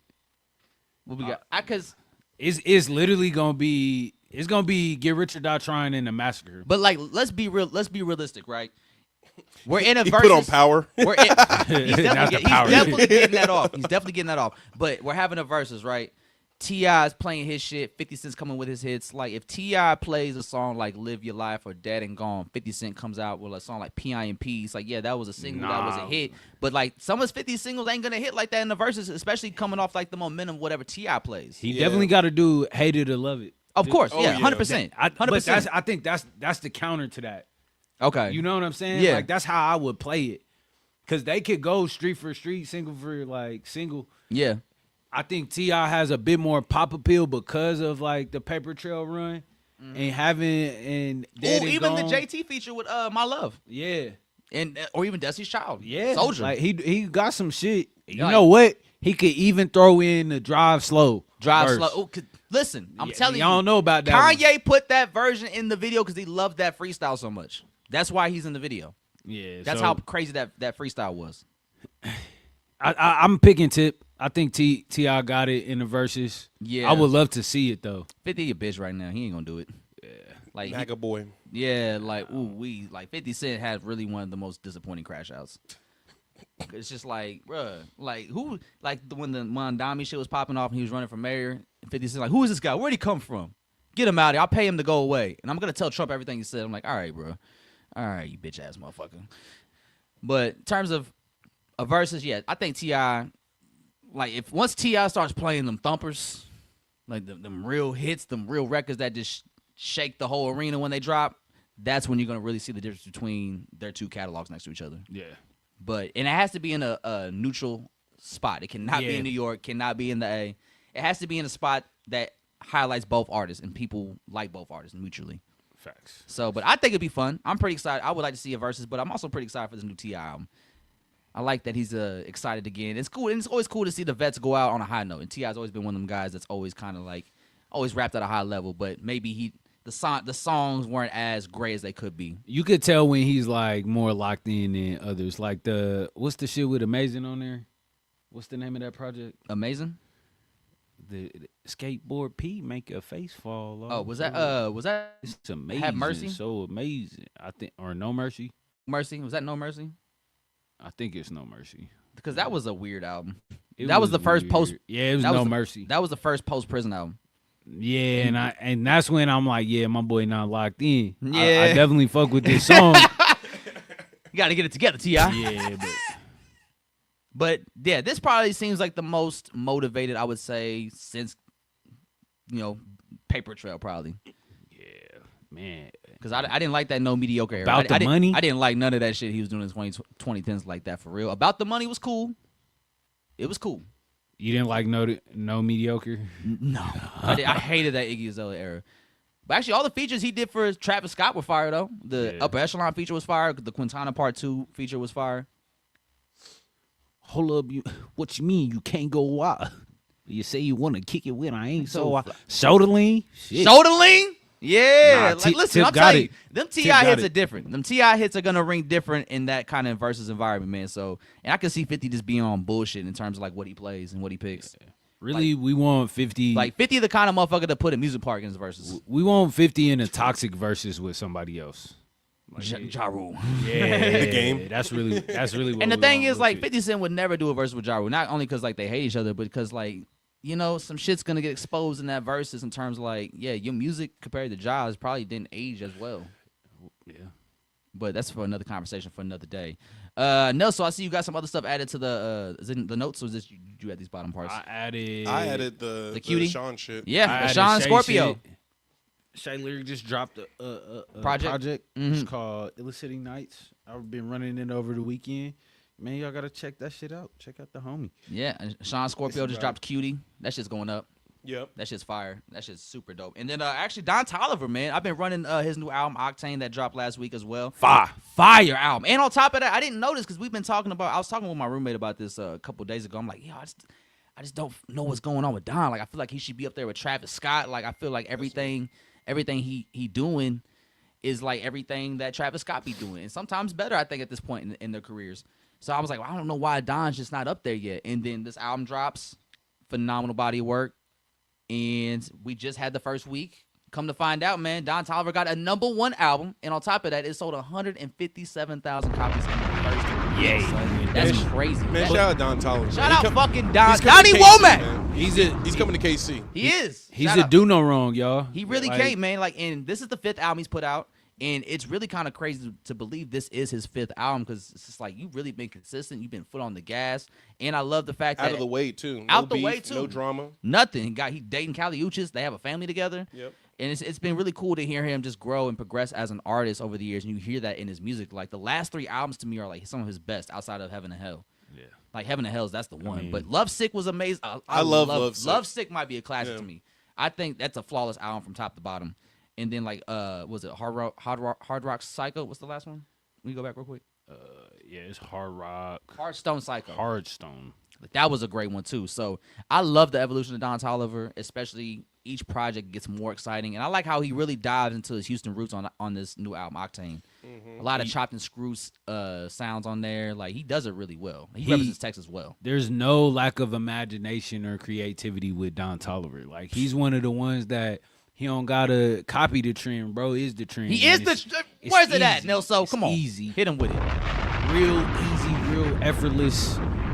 Y'all wish y'all could be Don. Hey, even the Rosary song with Travis Scott. Travis Scott gave him a great feature. Yeah. And they always, that's one thing I do love about Don Toliver and Travis Scott as artists when they come together, is that they really know how to bring out the best in each other when it comes, like, whether it's Travis on Don's album or Don on Travis's album, man. So Rosary, another classic collab between Don Toliver and Travis Scott. Yeah, they goes right into All Signs with Tizo Touchdown. Tizo Touchdown also dropped a video for that, I think. Oh, we did? Or he dropped another song like right after the album. Let me find that shit, brother. Yeah, man, but I've been running up this Octane all week in our house, man. That shit it's a real fun album, man, and it's just really been exciting to see this Don Toliver grow that sound, because it's like no matter what he does, it doesn't get old because he keeps it fresh every project, man. He definitely got it. And for an artist of his style and making the music that he does, for him to keep it so fresh so long for over these years, for 5 albums now, phenomenal work on his end, man. So congratulations on the #1 album. That's crazy. Amazing, man. And then also we got some new music coming out soon. I think next week we've got Larry June, Currency, and The Alchemist dropping their long-awaited collab project together. I don't know if the video they shot for it recently or the picture that came out of all of them together is new, or if it's an old video shoot that they finally got together or whatever. But it's cool to see the Currency and The Alchemist together again. Yeah. I think hopefully they hash that situation out. You know, I don't think it was ever like too crazy of a big deal on Currency's end. You know, nothing a conversation can't fix. Now, Currency and Freddie, that's a whole nother situation, but it's cool to see whatever tension or issues Currency and Alchemist had or have are kind of put to the side, just at least get this project out. Because I think Currency did say that, yeah, we'll still put out the project with Larry, get that out the way, but I think you said after that, we can be cool. Let's get this money, man. Yeah, at the end of the day. This But fucking money. I'm super looking forward to that. I've been looking forward to this project for like 2 years now. I'm glad it's finally coming out, man. So Larry June, Currency, Alchemist, I believe next week, man, it's going to be exciting. Lastly, though, or do we have any other topics? Nope. Last night, your boy Bruh. Bruh. Wyandotte on. I ain't from Wyandotte, nigga. Where's he from, Olathe? He's from Olathe, yeah. He we streamed his show, but this is a clip from it. This was him doing his take on Yukon. Remember, I used to drive a Yukon. I pull up whenever you call. In no parking lot of Tucson. Like, are you with me? I'm in it, man, like Jimmy Neutron. $100 if you tell me what he just said. Say that one more time. I feel like I pull up and with the roof gone. Oh no. Slide City. He said, I'm meeting my mom and Jimmy Neutron. Slide City. Slide City. Oh, in the city. Remember, I used to drive a Yukon. I pull up whenever you call. In no parking lot of Tucson. Like, are you with me? I'm in it, man, like Jimmy Neutron. I'm in it, Jimmy Neutron. What the hell was that, man? What the fuck was that? Come on, Broderick. I like how we just put him on blast there. The fuck was you saying right there, man? I put that in the comments. I was like, I'm meeting my like Jimmy Neutron, man. Had to. No, but successful week in KC. Yeah, man. Great week. More shit to come. Yeah. Oh, we didn't even shout out the Black Girl Magic show on Friday. Man, you're right. I'm remiss in neglecting that, but it was a great time. Shout out my lady, my lovely ladybug, River McKenzie. She did the artwork. She did the 3-piece drop, 3 designs. She curated all the vendors, and her and Zoe Magic put together a great set list for everybody, and it was a good time. Like, hell yeah. It was a great time. There was a lot of black folk in there. Loved it. We had a few moments where people got a little rowdy, but it was a good time. Shut the fuck up. Great time. If you're not here for this shit, Leave. fuck out. Hey, everybody in the back talking, y'all can leave. I was like, oh shit. Joe looked at me and said, I think I gotta go. Yeah, I was like, hey, I gotta get out before they start yelling at us. What's funny was the niggas that was yelling ended up being the niggas talking. Yeah. Yeah. So I'm like, y'all did all that just to go around and be in the back and be loud. Hey, I remember at one point there was like, they're trying to do the talk. Somebody's talking in the mic or whatever, And like I remember at one point I just see like Paul leave the front of the crowd and just zoom past us in the crowd and like charge off into the back corner. So I'm like, you about to go yell at somebody? Yeah. But he looked charged up like he was about to yell at somebody. I'm like, bro, hopefully you keep this kind of low key. They were like, this is this girl's first performance ever. Ever. Everybody shut the fuck up. We've been trying to get her to do this forever. I ain't gonna lie. Look, in the real world, it's not gonna be like that. No. Talk about it. Like when you in that stadium, if you fortunate enough to get to that stadium or to get to that venue, it's gonna be just you up there, unless you got a feature or a band or whatever it may be. So you still gotta perform. The show must go on, man. And even if you are in those arenas and those big stadiums and people are all there to see you, they're not gonna be quiet when you perform. They're still gonna be talking. They're still gonna yell. They're still gonna scream. We watched Justin Bieber go through it all the time when he was on tour and how people would scream so hysterically he couldn't even talk, he couldn't perform. Fucking oh my god. Like even J. Cole, like he's on his current Out the Trunk tour. Yeah. He's been going to college campuses and like selling his albums out the trunk to people out on these campuses. And he went to a campus like last night, I think somewhere on the coast where he's from. It was NCAT. Yeah, or North Carolina NCAT. or something like that. Yeah, so he went to like one of those universities, and of course, word got out quick on the university, on the campus, that he was there. Yeah, so a lot they of people swarmed him to the point where he had to be like, "Hey, yo, everybody, stop! Yeah, everybody, stop moving, stop talking. Let's do this the right way." So we can all be here and they don't shut it down because there was so much people, a lot of hysteria. So he had to like be the teacher on the space, like, "Hey, everybody, calm down." Yeah, single file line type shit. I mean, that's part of it too, though. It's like you control what you can control. You can only say it a few times. Like, and look, don't bastardize your voice, and don't be repeating yourself more than necessary, because at the end of the day, if somebody's not listening to you, that's their fault. Yeah, that's on them. And you wasting your time trying to get them to listen when they don't have. I saw a clip of Olivia Dean. Speaking of best new artists, I saw a clip of Olivia Dean from I think it was about 6 or 7 years ago. There are people talking in the background, but it was like an open mic situation. Yeah. And now she's on the biggest stage in world music. So it's like things can happen very quickly. Pay attention to yourself. Focus on your sound. And develop that shit. And just, work on and moments like that where you're trying to perform and people are talking through it, or there's a lot of energy in the room that's focused in other areas of the room as opposed to your performance. That's the moment to where you could really just kind of like find yourself as an artist in the moment in that room and figure out a way to like, how can I demand this attention? Because that's really what it is back in the day, man. Like if you're not getting our attention, like fuck off. It's like the Hunger Games. It's even worse now. Yeah. Y'all know y'all can't focus more than 5 minutes. So now you got to work twice as hard to keep our attention, or let alone get it. I'm back here watching Instagram reels. You know what I'm saying? I hear the shit playing. That's what I'm saying. Look, Andre multitasking a lot of shit right now. Like he potted halfway watching reels. Be driving, rolling up, Instagram reels in the background. Like he's never fully focused on one thing. He has to do it all. I be listening to music on my laptop, looking at shit on my laptop. We'll be having a conversation conversation through reels with the game on. Yeah, with the game on. Like, bro, my new Mac. Bro, I got it to where you can do the split view. I got a PlayStation on one side and YouTube on the other side with my phone in my hand. Yeah. I feel you. Dick in the other. No, I'm just joking. All right, on that note. But yeah, more of the story, man, like use those moments as learning opportunities to figure out how you win over crowds in moments when the crowd's not interested in you. Because when you're doing open mics or shit like that, or you're on a local level, nobody's gonna know you for the most part. Yeah. Everybody that walks through the room for the most part that you're trying to win over is not gonna know who you are, and that's the goal. That's the challenge, to win them over. So make them know you. This is where you learn who you are as an artist and step more into that and do what you got to do, or learn from your mistakes, trying to win them over. Like figure out your lane, figure out what you do, figure out what you want to perform, how you want to perform, and just win the crowd over with it. That's Joe Cornish. And on that note, man, I think that's a good way to wrap it up. Episode 156. Who's gonna be the podcast MVP? Sebastian's gone. Shit. Sebastian's laptop. Sebastian's laptop! One time for that, man. Drop a bomb for that. Where's the confetti at? Tell me you came with the confetti. Tell me you came with the confetti. Sebastian's laptop, man. Hey, without him and that laptop, we wouldn't be able to do this pod today. My computer would literally explode. Is J. Cole light-skinned Future? Find out next time. On episode 157 of the Yada Yada Podcast, the kid Joe Cornejo, Black Hyphy, Nelson. Until next Sunday, bitches, we out.